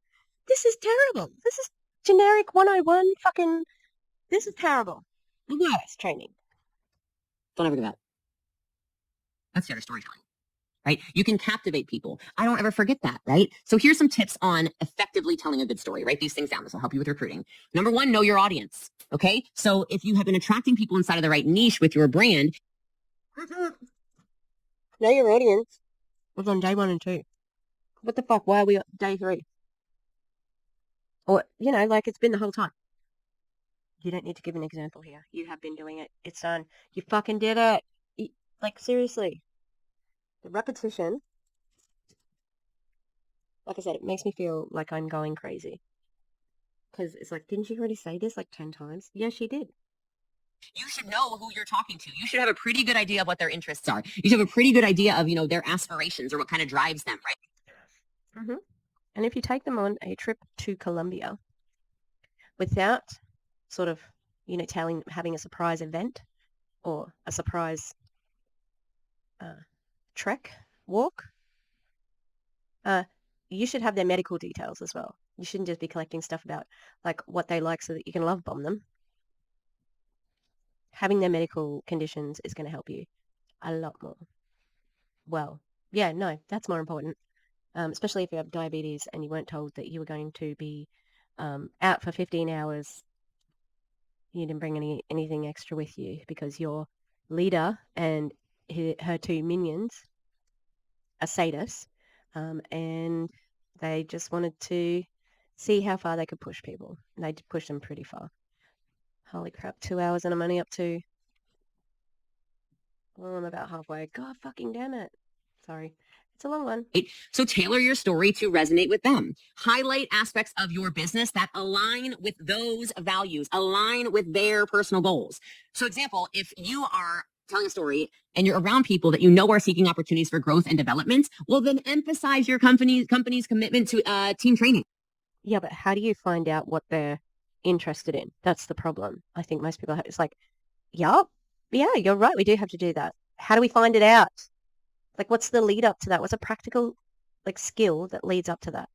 Do we know? Do we care? I don't want anyone to be successful in an MLM, but I can't help but just, like, dig her, or, like, not dig her grave, sorry, that's terrible. I dig, like, just to see her dig herself into this hole where she, thinks she's great, but she's not. I don't know if that made sense, but... Your company's commitment to learning, your company's commitment to growth, your company's commitment to advancing people, right? Your company's commitment to never settling, your company's commitment to there's no glass ceiling, your company's commitment to the limit doesn't exist. You're speaking to people, well, then know your audience and talk to them like that. Okay. The second part is to emphasize the purpose and the mission. So every single successful business has a clear purpose and mission. We just talked about core values a half hour ago. So share the story. Oh my gosh, guys, so many of you don't share your story of how you started. You don't share the story of how your company started. You don't let people know about how your company maybe is debt free or your company is 25 years in business or any of these things. You need to tell people about the problems your company wants to solve, right? People will do more business with you if they know that there's something coming, right? Meaning like something that's a bigger impact. Why do you think charities get people to raise so much money? Well, charities get people to raise so much money because they're telling the stories of the problems that they aim to solve around the world, right? So then the positive impact. Like one of my favorite things, just so you know, about network marketing is not even what we do as network marketers. Because especially as top network marketers, my gosh, we make a lot of money, right? But when I think about days when I don't feel like doing my business or I don't feel like showing up for the team or I don't way to rub that in, but also flex, feel like, doing a training call, or I don't feel like doing the accelerator, or I don't feel like doing this 5-day challenge because it's day 4 and I'm tired or whatever it is. Like I think about these things, guys. And what I want you to actually think about, sorry, I've got ice on my hip. You guys know I got like these crazy issues right now. I'm just moving my ice. I think about the people whose lives are impacted because I show up in my business. My company employs over 1,000 people. If I keep selling, I get more people jobs. If I keep recruiting, more people get jobs. If I keep doing what I do, real people around this, I live in the DFW, right? Around here in this Texas area, real people just like you and me get to put food on their tables because I said yes to network marketing, because I decided to build it. And so on days when I feel like quitting, I think about that. So part of my mission is making sure that there's more people that get jobs, more people in the community have more to their life, more people are being fulfilled, more than just the business being just a business where we're making money. I think about that a lot. Next step is that great storytellers use personal She's so far up her own ass. Like, oh, I am. I'm a philanthropist of the world. I just give so much. Yeah, you know what though? I do believe this is in the Bible somewhere, so don't quote me where it is, but or even just what I've heard from churches and stuff. Like, like charity should be private. Like if you promote that you have done something for a charity or whatever, it's like it's more pure not to say anything. I think that's kind of what I'm beating around the bush about here. Yeah. She thinks she's so fucking... She thinks honestly that no one has any reason to dislike her. Maybe she'll be happier. No, she needs validation from people. I don't think she'll ever be happy. unless, like she wins the EGOT, which is the Emmy, Golden Globe, Oscar, Tony. She is a terrible actor. She would never win those because we're watching her act right now like she's on live, and it's bad. Stories, okay? Storytelling becomes way more engaging. Recruiting becomes a lot easier when you incorporate real stories and real life examples, right? So share the stories of the team members who have experienced growth. Tell people the stories of how you've overcome challenges, right? I love telling the stories of when I was new in business and I just broke every rule. I was absolute ignorance on fire. I broke every policy and procedure, not on purpose. I was just excited, right? I did get a call from the company one day, like, what are you doing? I'm like, I'm just having fun and making money. They're like, yeah, but you're breaking a lot of rules. I'm like, whoopsies. Okay. So I've overcome challenges. I've been terminated before and I talk about it. I've had. So it's not your business? Is that what you're telling us? Huh? So it's not your business? Also, I don't think the FTC takes that as an excuse. Whoopsie. I don't think they do. Sorry. Had hardships where I switched companies because I went from direct sales to network marketing and it was difficult and I had challenges with it. Jessie Lee, you did not just say that direct sales is different to network marketing. Now, the terms are slightly different, but we know that you've been in MLMs. So I'm going to assume that and you're just trying to be snaky about it, I've told stories about being defamed on the internet before. I have all of this. Oh yeah, have you been defamed on the internet? Who did you sue? I'd like to know. Like you can say you think you were defamed, but you just stated that like it's a statement. Interesting. But these are authentic experiences. These are real anecdotes that have happened truly to me that honestly just provide more credibility for me. It makes people that are looking at me go, Jessie Lee has gone through a lot and she continues to grow. Well, if she's continuing to grow and she's not stressed out and she's pushing forward, I think she could be the coach for me. And so how can you show that through your use of telling personal stories? Stories are great when they highlight the company culture because culture plays a crucial role in attracting top talent. If you paint the vivid picture of what your company's culture is like, of Also, like if you bring over your team and you sign up underneath somebody, aren't they the new leader of your team? I never thought of that. You know what I mean? Like Jessie Lee recruits Sarah, and Sarah's been the one in charge doing everything. She goes under Jessie Lee, and she hasn't got nearly the right. Oh, where was I going? She's not going to get as much money as Jessie Lee, what your company's values are, and what the core values of your company are, what the work environment is like, what the team is like. Is there camaraderie? Is there community? What are the team dynamics? What do the team Zoom calls look like? Do you have spirit weeks for your team? Do you have amazing? Oh, I'm sorry. What do the Zoom the Zoom meetings look like? People on a screen watching? Are you kidding me? Incentives that people get to run for. Does your company have great trips that they take the top achievers on, right? Are there cash bonuses that are available for people? Yeah, so like if you did go on a holiday with the top earners, that's not going to be you.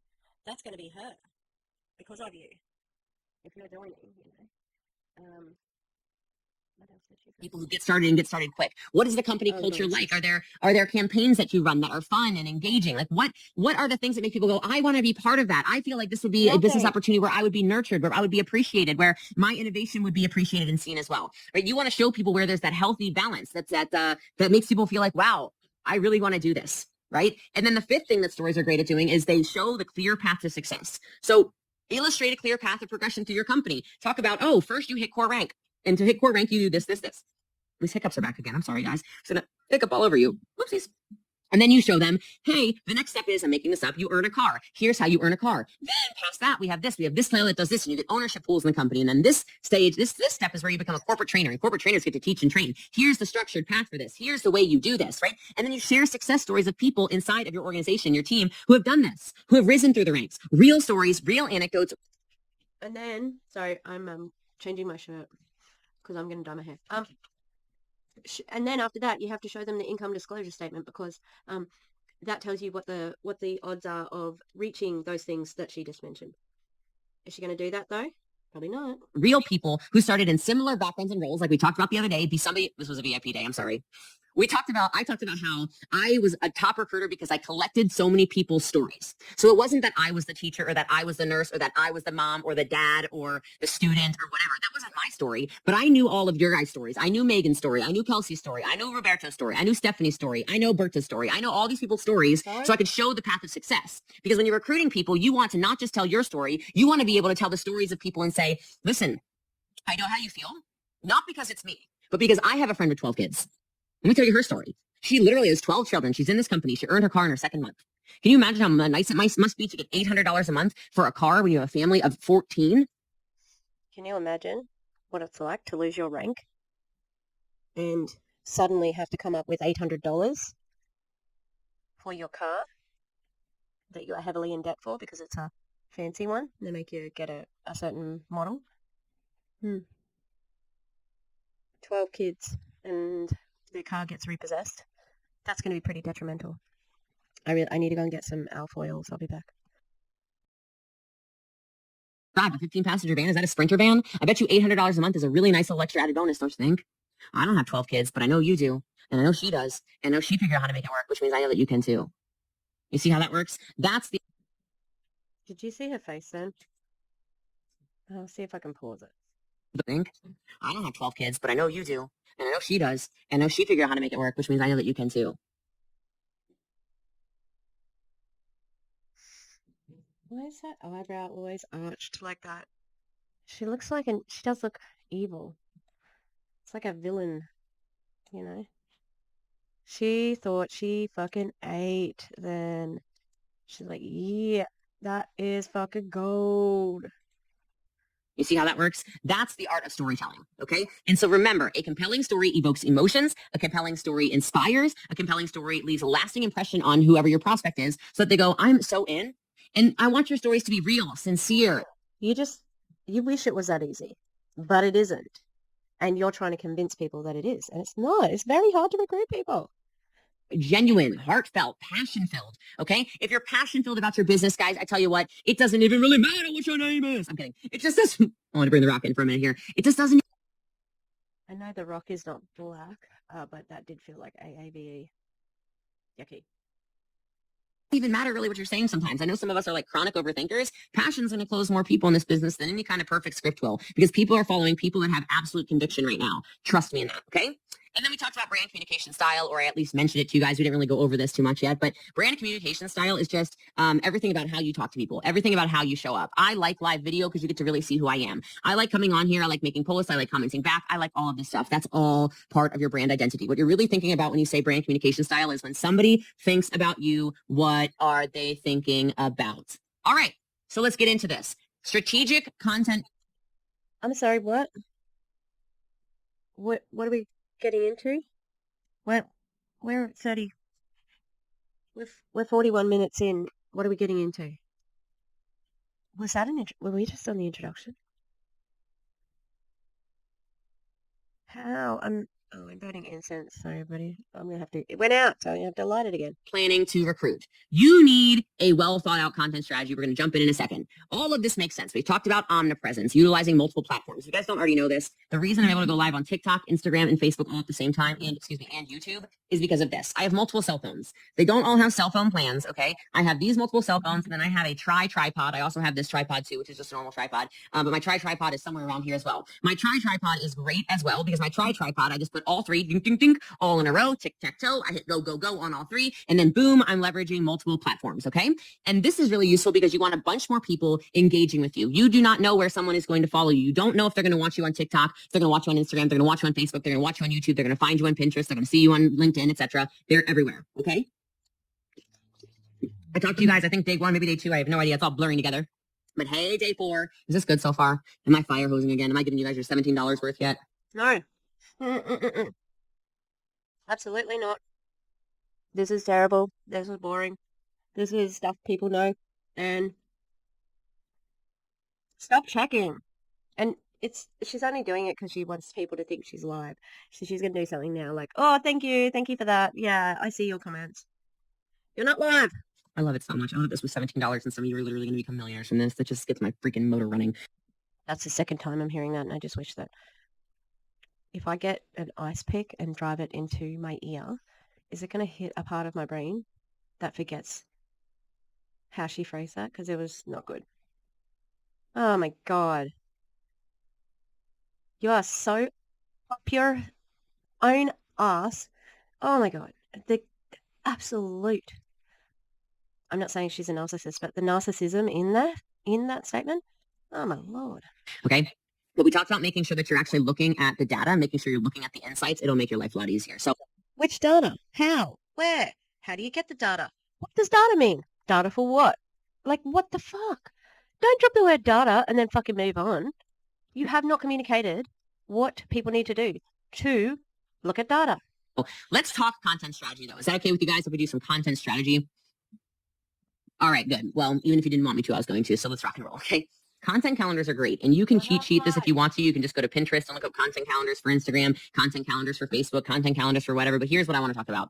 This is just really for some of you to stay super organized. You can absolutely pre-schedule some posts if you want to. Doesn't matter to me. But I want you to make. Why didn't you have a content calendar? I'm surprised you don't have one to cash in on because I think it's a pretty good moneymaker. Because you just spend out if you need to work out and farm it out to somebody. Yeah, like why don't you have one?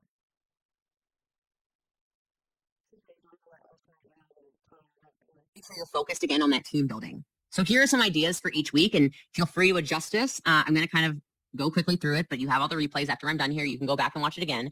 And so maybe for you, it's something like the first week you are talking about how you engage your team in team building activities. So maybe day one, your posts on your content are all about the introductions. Let's say, well, it's not August 1st anymore, but it was a couple days ago. Maybe day one is the introduction of your online business in the mission and the values. That was her trying to pretend it's live. And the core values that your team stands for, your business stands for. Day two, maybe it's your highlighting, and this can be with reels, videos, posts, stories, etc. Day two, highlight the benefits of building the team. So maybe you're showing photos, maybe you're showing testimonials, maybe you're showing examples of people that you've helped coach, that their lives have changed. Maybe you share a screenshot of what somebody has said to you about being part of your team, right? Day three. Something she could have done here is have an example. Who would have thought? Having an example would help. Yeah? Like a visual representation of what you're saying. That would be so good. But you don't want to do it like that, do you? Because you want people to look at your face. Your content could be sharing a list of the fun team building activities you've done. Maybe this is a retreat you've been on. Maybe this is a company trip you've been on. Maybe this is, like I mentioned earlier, a spirit week your team has done before. Maybe this is a fun online campaign your team did together, right? Maybe that's day three and you share all of these, right? Just examples, again, photos of this, maybe videos from you doing that, maybe videos from an incentive trip, right? Day four or the upcoming incentive trip, you could share what your... Maybe videos from when you take your team on a retreat to Colombia. And then you tell them you're going on a hike for 2 hours, but then you take them on a 15-hour hike. Maybe you do that. Or maybe you take them at the end of that to see plankton, and then they just do post after post and video after video exposing the dangerous hike and telling us all about the plankton. Yeah, maybe that's part of the team thing that you do. Because that's what your team did. That's what you did. Even though, were you there? I'm the source, baby. Why did I say it like that? Companies put out. Doesn't have to be something you've been on. Don't overthink this, guys. Day four, testimonials.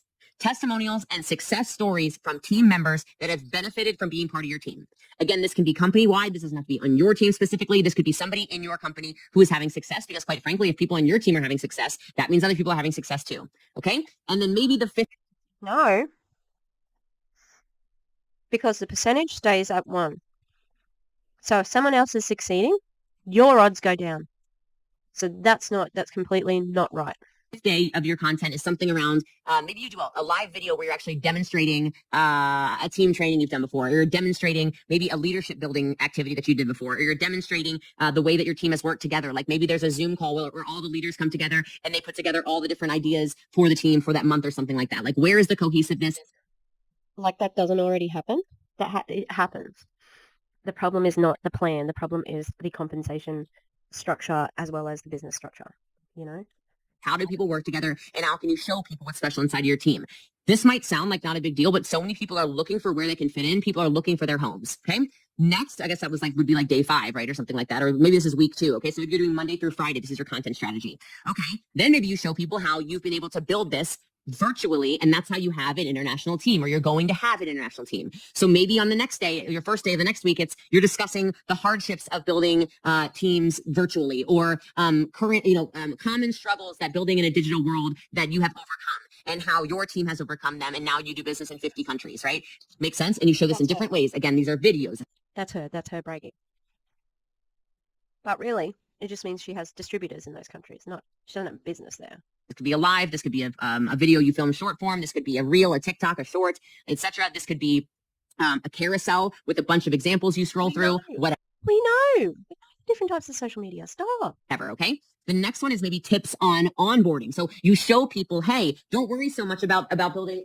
Don't worry so much about building a business and feeling like you're going to be alone. Look at some examples of how our team onboards. Look at our system. Look at the way that we work together so that everybody around the world, or everybody around the country, or everybody around the team, no matter where they live, no matter how busy they are, can still succeed because we have this system, right? Maybe the next day, so this is day 3 of the second week, you're showing something like the tools, the systems, the technology. Maybe you share a couple scripts that work really well just to validate the point that, hey, we're a step above the rest. We promote team collaboration. Look at the script that I got from Billy Bob on the team, right? Who this isn't mine. Why can't you think of one? Every other time she comes up with a fucking example, she uses herself, as in she's the one who was doing she's the one who's, done the list or done the training or whatever. And it's like, well, why don't you give an example of somebody else? And you finally have an example of being able to shout out somebody who is doing something good for the team, and you're using a hypothetical name. Why can't you think of someone? Why? Because they probably are not allowed to communicate any good ideas, because she's the only one with good ideas, and then she steals them. And this is our team. Maybe the 4th day of that second week, you're telling a case study. You're showing a successful person in another country. Like maybe you're saying something like, I've got this amazing team in Italy, and this is exactly how this happened. This person found me online, then I met them at an in-person event in Las Vegas. We connected. We knew right away that we were definitely meant to be. He said, I've got this enormous group of Italians I have influence over. I've lived in Italy my whole life. I've been looking for something.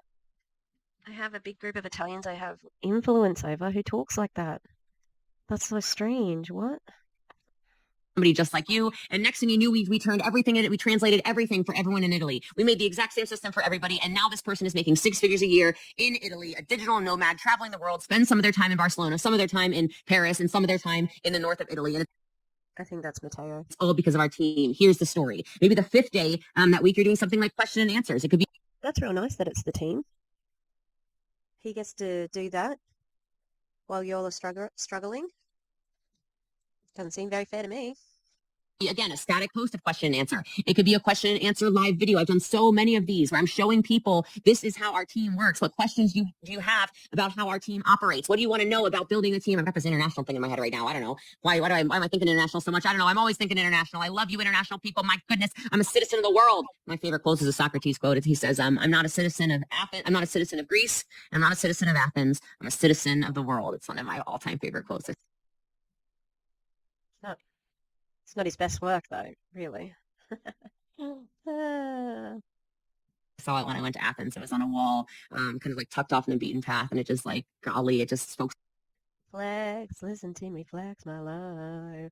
So much to my heart. I don't know. I just love people. So anyway, all right, 3rd week, maybe it's something. Is this like you don't love people? You love yourself, and then maybe a couple of other people that you are fond of. But the pure love, that's all yours. Am I going too fast? No, you're not. This is terrible. It's pointless.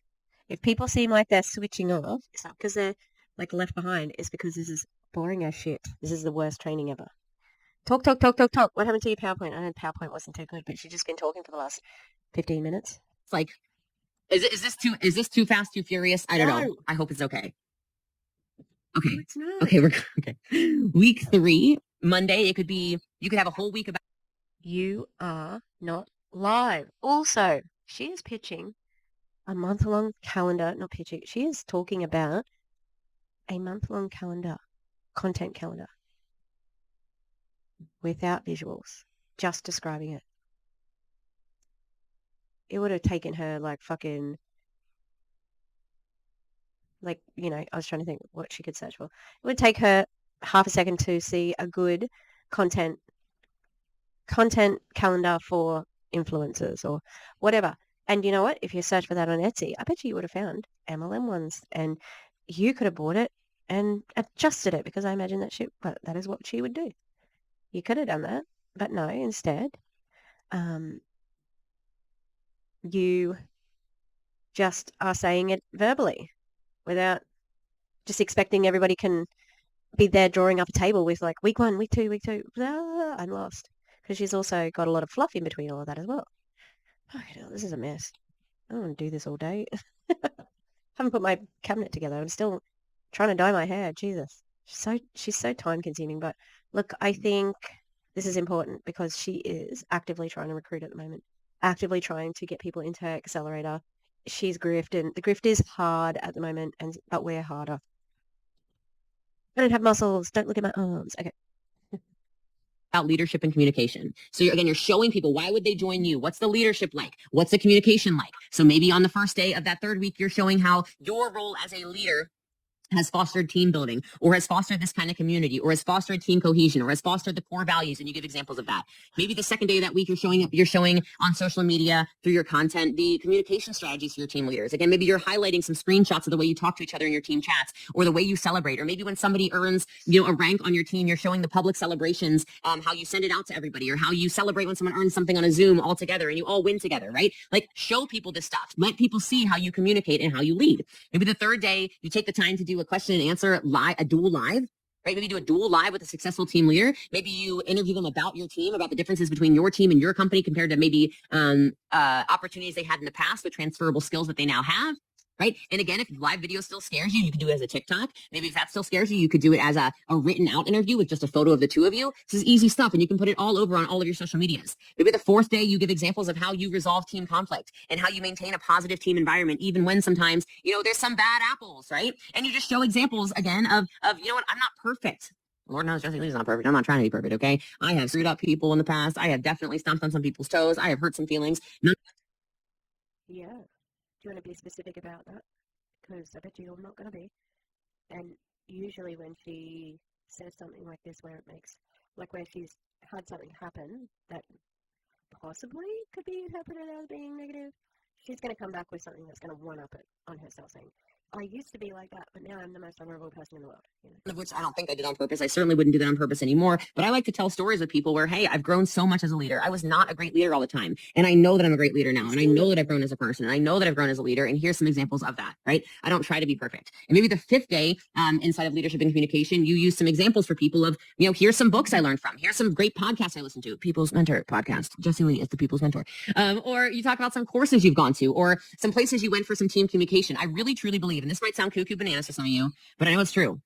One of the reasons that I recruit so many top leaders and have had so much success over the last 12 years is because leaders are looking for leaders. And they see me go to these masterminds, and they see me paying really big money to learn how to be a better leader and a better human. They watch me continually grow. And it's really difficult to be a leader of leaders if you're not willing to lead yourself and be humble enough to say, I don't know everything. And so I spent... She's full of shit. This is fucking bullshit. As if people don't care. How would we know? How would we know that you went to a mastermind for 10 grand? She's the one who's going to all the trainings. Yeah? Guess what they can do? Also go to the trainings. Why would they come to you? Why would they come to you? That's so nonsensical. She's such a fool. Time getting around people who are better than me in so many different ways. That's going to be a crowded room. People who, hang on, what'd she say? People who don't get along with me. To be a leader of leaders if you're not willing to lead yourself and be humble enough to say, I don't know everything. And so I spend time getting around people who are better than me in so many different ways. And I can contribute to them in some ways, but they pour into me a lot, and I get to take that back to my team. I use that messaging a lot because people know, as an example, that Ed Milet is my business coach. And they know that, therefore, if you are part of my programs, so you're part of letting me coach you, I get off a coaching call with Ed. I teach it to my platinum coaching students. right? I show them exactly what Ed taught me to do. I teach. Look, I don't want to be this person, but I don't know. Is that fair use? If she just flat out steals it like that? I think it might not be, you know? Uh, I think that sounds like you're plagiarizing his coaching, yeah? Don't know if you should have admitted that, old JL. Yeah? Interesting. Some exact protocols, things that have made him worth $900 million. Like, I don't gatekeep information from my top students. Absolutely not. Right. And so people know that. Oh, In that situation, that wouldn't be gatekeeping, though. That would just be like it's his intellectual property, even though, it is what it is. But it is his intellectual property. I'm not allowed, technically, I'm not allowed to take any resources, or, like use them without acknowledging. Even worksheets that I have made myself, I've made them in the, in the place with, where I'm working. Like it belongs to them, actually. So it's just, oh, she's so ridiculous, Jessie Lee went to another event. Jessie Lee went VIP again. Jessie Lee spent the 25 grand. Jessie Lee spent 100 grand. Who's talking like that? Nobody. Nobody gives a fuck what you're doing. Oh, did I get blue on the blue? I did. I don't think I've ever, the only time I've ever thought that, right, because teachers do have little things that we go to, right? If, say somebody has been doing that and they've been away a lot of times, and maybe I've had the same class, and I'm like, all right, I hope I don't get that class again. Like that's when it bothers me. But no one cares that much, Jessie Lee. My God. Jessie Lee spent 50 grand. Jessie Lee, like they know that they get access to my brain trickling down through them, right? So think about ways you can do that. Okay, I am feel like I'm flying and I feel like I'm going so slow. We have so much more to do today. Holy Toledo. Okay, here we go. Then maybe for the week 4 of your content calendar, maybe you want to recruit so much and you really want to spend some time on that company culture. So maybe day 1 of week 4 is the importance of the company culture and how you and your team contribute to that with exact examples all over your social. Maybe the second day is you're highlighting the impact of the strong company culture. Maybe you have a company culture of giving back and you're doing a Christmas in July thing and you got a house and your whole team descended upon a house that was dilapidated and you took... Descended? Is that what you meant? Yeah. Oh, what did I do to fuck this up? Where is it on? Now I have to do it again. God damn it. Alright, well, it is what it is. It's going to turn out how it turns out. Over it, and your team went in there, raised the funds, put together a fundraiser, flipped the house, gave the house back to a family. Unbelievable, right? So you're highlighting this company culture. So you flip the house, and what do we do with the profits? What, have you done it? I'll be interested to know if you have done it, because I can't see that you would have and not talked about it,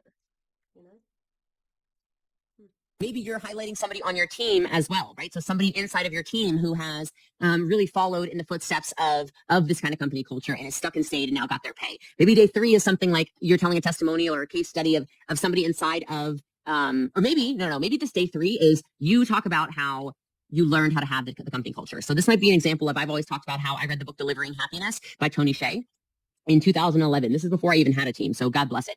But he was talking about the importance of the team culture and... But weren't you the top recruiter at your company? I thought you were the top recruiter, so how didn't you have a team? I'm confused. Customer culture at Zappos. And I remember reading that book and thinking to myself, I want to build a team and a team culture someday like that. And reading that from the beginning has allowed me to have an amazing culture. And so what are those steps? What is a case-by-case basis? Maybe you start to learn a lot about Apple's culture, or like how Google has people take naps. Why? Why would you do that? You don't have the same businesses. Completely different.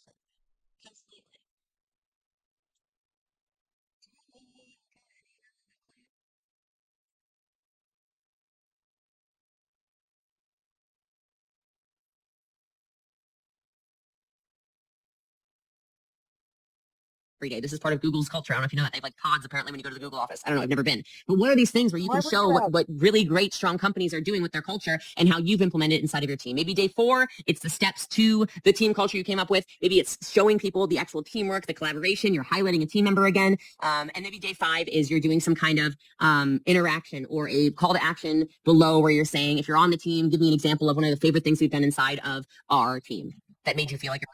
she's been consuming some Rachel Hollis and Dave Hollis and Heidi Howell. They sent her inside of, that's what they say instead of inside, they say inside of, inside of that group. Can you please, like, not talk about being inside anything to do with me, please? That would be nice, thank you.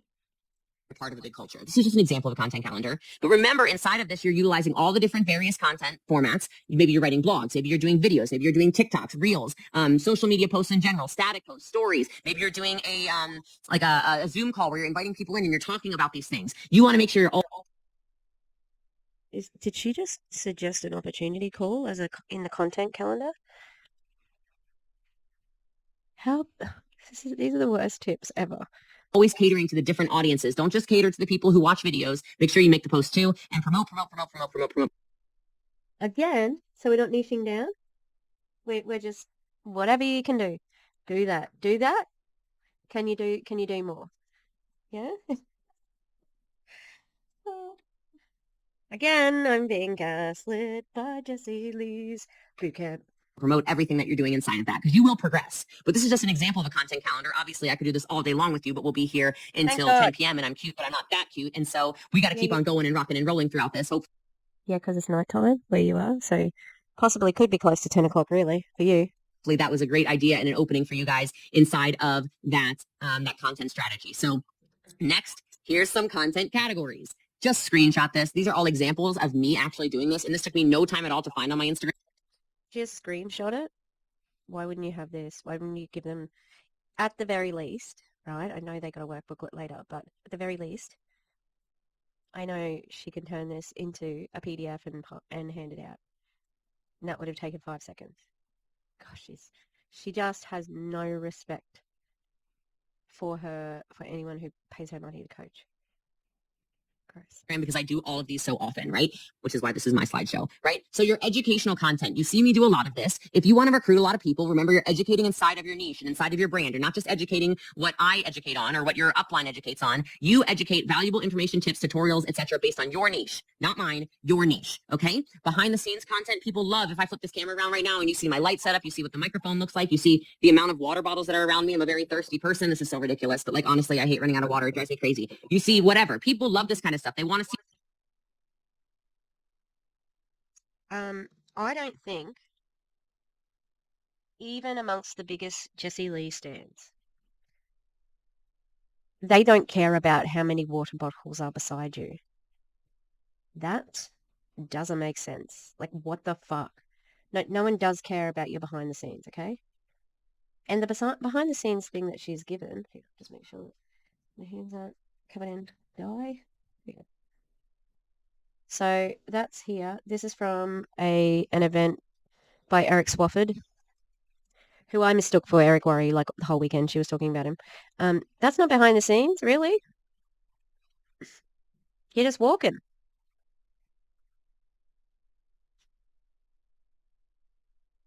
Keep going. I do need to get another brush so I don't mix the pink. The tripods. They want to see, oh, the blue light blockers Jessie Lee has because when she stares at lights too long, just like everybody else on planet Earth, she gets a headache, right? People. Oh, really? People want to see the fucking blue light glasses? Really? Really? No one does. That's so dumb. People love that stuff. So this is just a video or a photo of me rather, walking down a hallway. I had just gotten off the stage and I wrote a caption about this, right? People want to see your daily routine. They want to see what your workspace is. They want to see, again, what your culture is like, the books you're reading, that the podcast you're listening to. This is about humanizing who you are in your brand. Testimonials and success stories. I say it right there. Showcase client testimonials. Showcase promoters, distributors. Then, if it's clients, if it's customers, why does it have a picture of you? I know that it says, showcase client testimonials, but so where's a picture of someone else there? Why is it all of you? Whatever you call people on your team that are winning. People want to see other people winning so they can say, oh, if that person's winning, I can too. Inspirational quotes and messages are great for recruiting because it shows people, again, that you're serious. It shows people that you're an authority figure. This was an example of a carousel I did, 7 things I did to get rich at a young age. A lot of people clicked on it. A lot of people shared it. A lot of people saw me as an authority figure with it. And then user-generated content. This was actually a live video. I'm in Dubai. I'm interviewing a bunch of people that I have had a lot of success in coaching. I took them to Dubai. They were some of the top earners, and I was letting them make their own content about being part of my organization. Okay.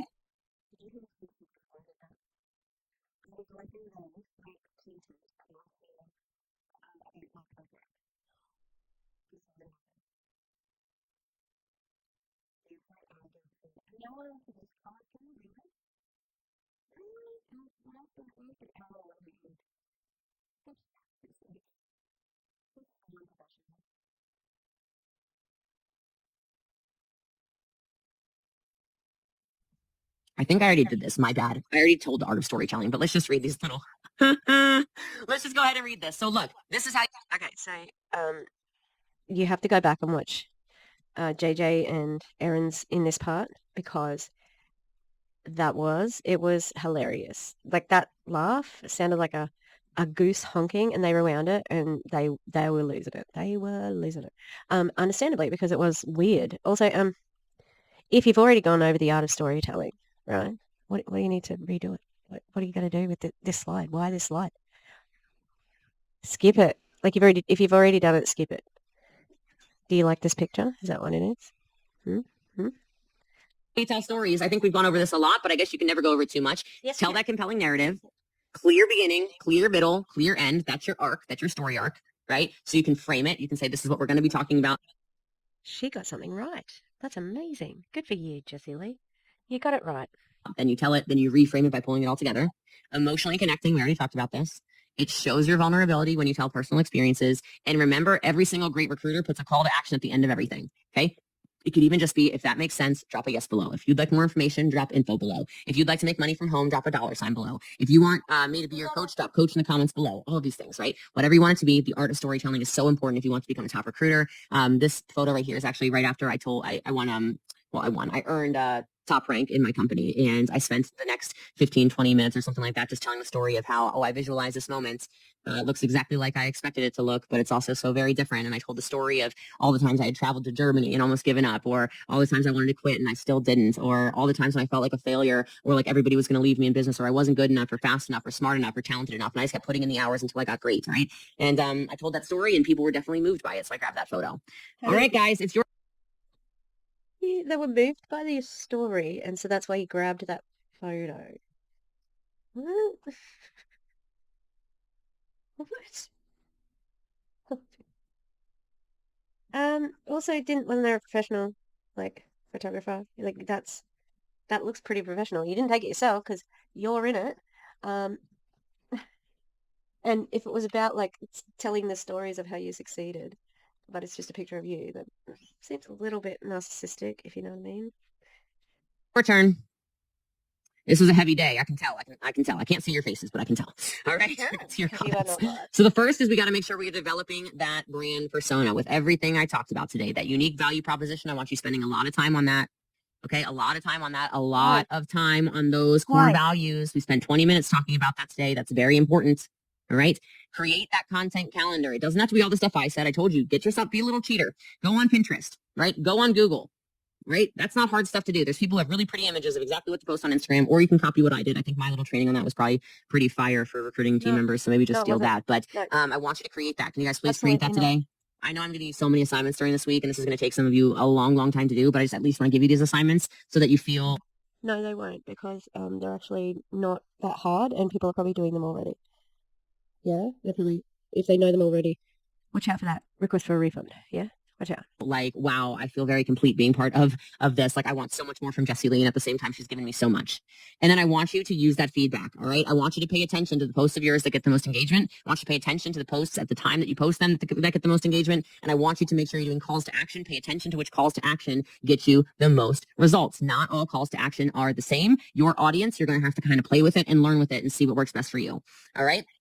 Next steps, and we're not done yet, so don't click off yet, because I know all the slides tend to look the same on this last one, but they're not the same. Watch our guest training today, day 4. And don't forget about Fraser Brooks. He's coming, okay? So if you guys are excited, watch our guest training today. Make sure you follow them if you want to. If you feel like you are connecting with them, make sure you send them some love. All the guest trainers, by the way, if you want to send them some love on their Instagram, that's why I posted their handles. It's so nerve-wracking to train in front of this many people, and I think they're... It's just a camera. It's not that bad. doing a great job. So make sure you Were love on they? them too. I do appreciate all this, the screen shares and posts that you guys have been posting with me. Let's make sure we spread that love everywhere. As soon as the guest training is over, I'll see you live on that VIP call. I think we all know how that works at this point. It's as soon as our guest trainer is done, boom, you'll have a 4-minute countdown, and then Jessie Lee will come on. That's me. I'm Jessie Lee. Make sure you get your action plans done, share those insights in your Facebook group, and then hang on a second because now I'm excited. Are you guys here? Are you ready for this? I thought she was finished, but I knew there was more of the video, and I didn't remember this. But oh, man, this is a heavy pitch, isn't it? For Accelerator. I'm very nervous. This is when I get spicy pits. Okay. I'm really nervous and excited about this because this is really what I'm about to show you only available for those of you here inside this bootcamp.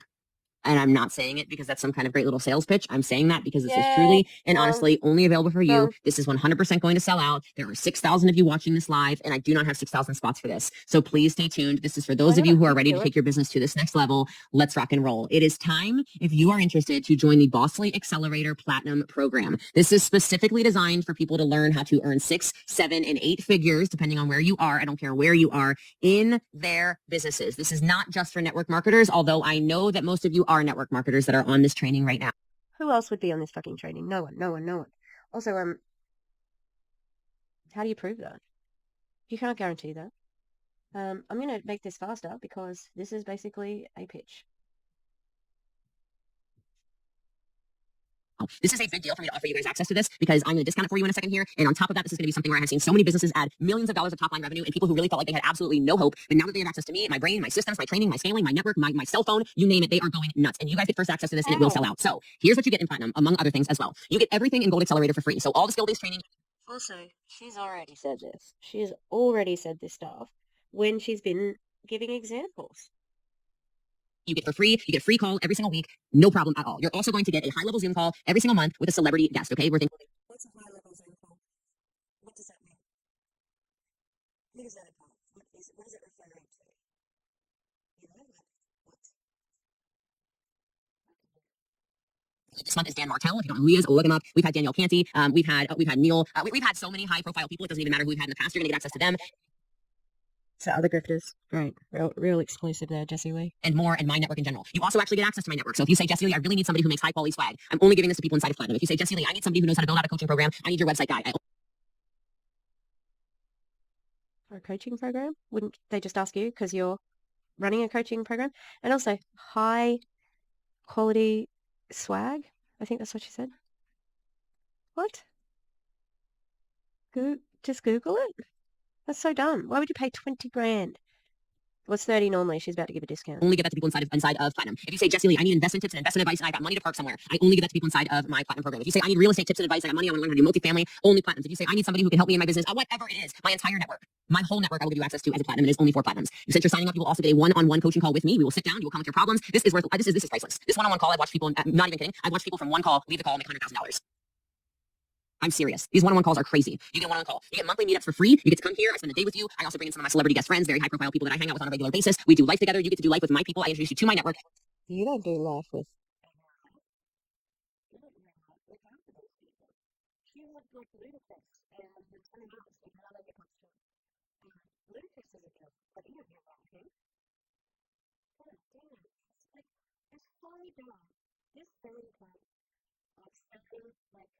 In person, every single month, it costs you nothing. You also have a chat where you're going to have access to every other person who's also. No, it costs them 20 grand. It costs them money. Invested for the year as well. So you start to create a network of like-minded individuals, not just me, not just people in your neighborhood who don't understand why you want to thrive, why you want to succeed, why you want more in your life. No, you get access to all the people who also invested. Because people who also invest themselves, they're a different breed. You don't want to spend time explaining to everybody else why you see more for your life, why you're going to do more with your life, why you see yourself standing out. Like you don't want any of that. You're going to be around the winners. And if you're a winner, you know you want to be around winners. I know you do. I've been you before. So I started investing in masterminds and in coaches because I was sick of spending our time around people who always had excuses. I want to be around the people who are trying to change the world. And that's what this is about. Okay? And here's your pricing options. This goes up as soon as the challenge is over, although it's going to sell out. So I know it's going to sell out. If you're interested right now, you have got to join immediately. The link is going to be coming in the chat right now, so you can join immediately. If you need some questions answered, you can also book a call. But if you're like, screw this, I'm in, I'm 100% in. Let's go before it sells out. The price is $30,000 for the year. Wow. That's crazy. If you do monthly installments, it's $2,400. Wow. 24,000, I mean. That's a lot. Jesus.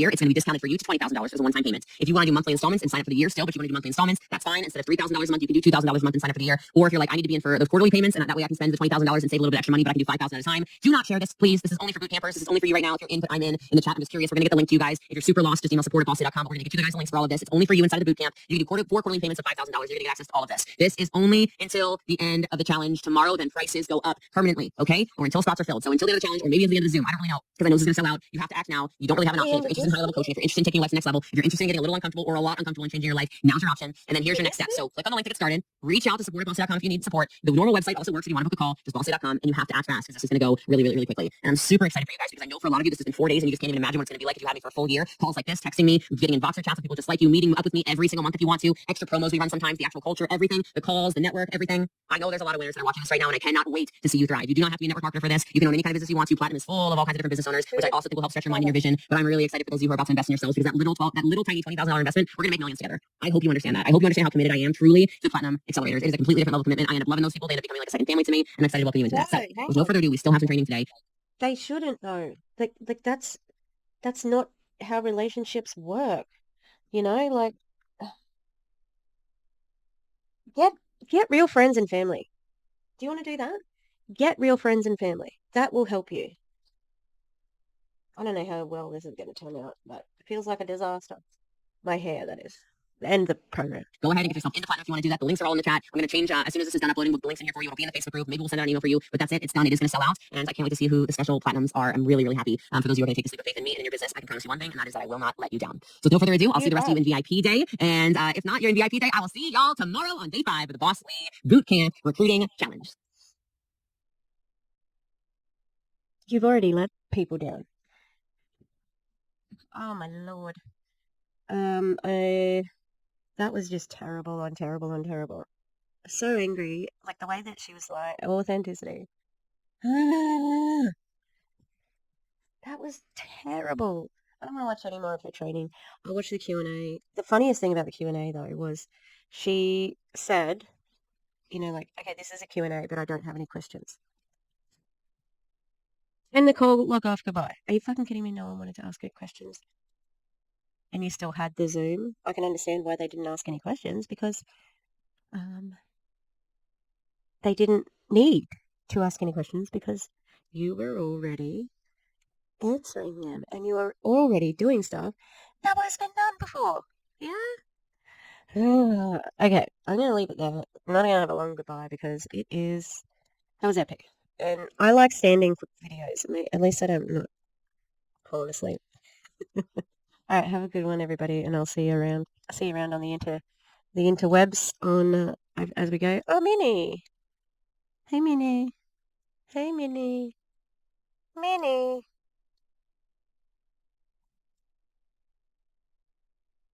Hi. Oh, Avi. Baby. She come over. Anyway, don't join the mastermind, MLMs, everything. I just say just hate everyone and do like art. This is how I'm getting through life. It's good. All right. Big shout out to DC and Savannah because without those two, we wouldn't be here doing this boot camp. All right. Catch you on the flippity flop side. Yeah. Bye.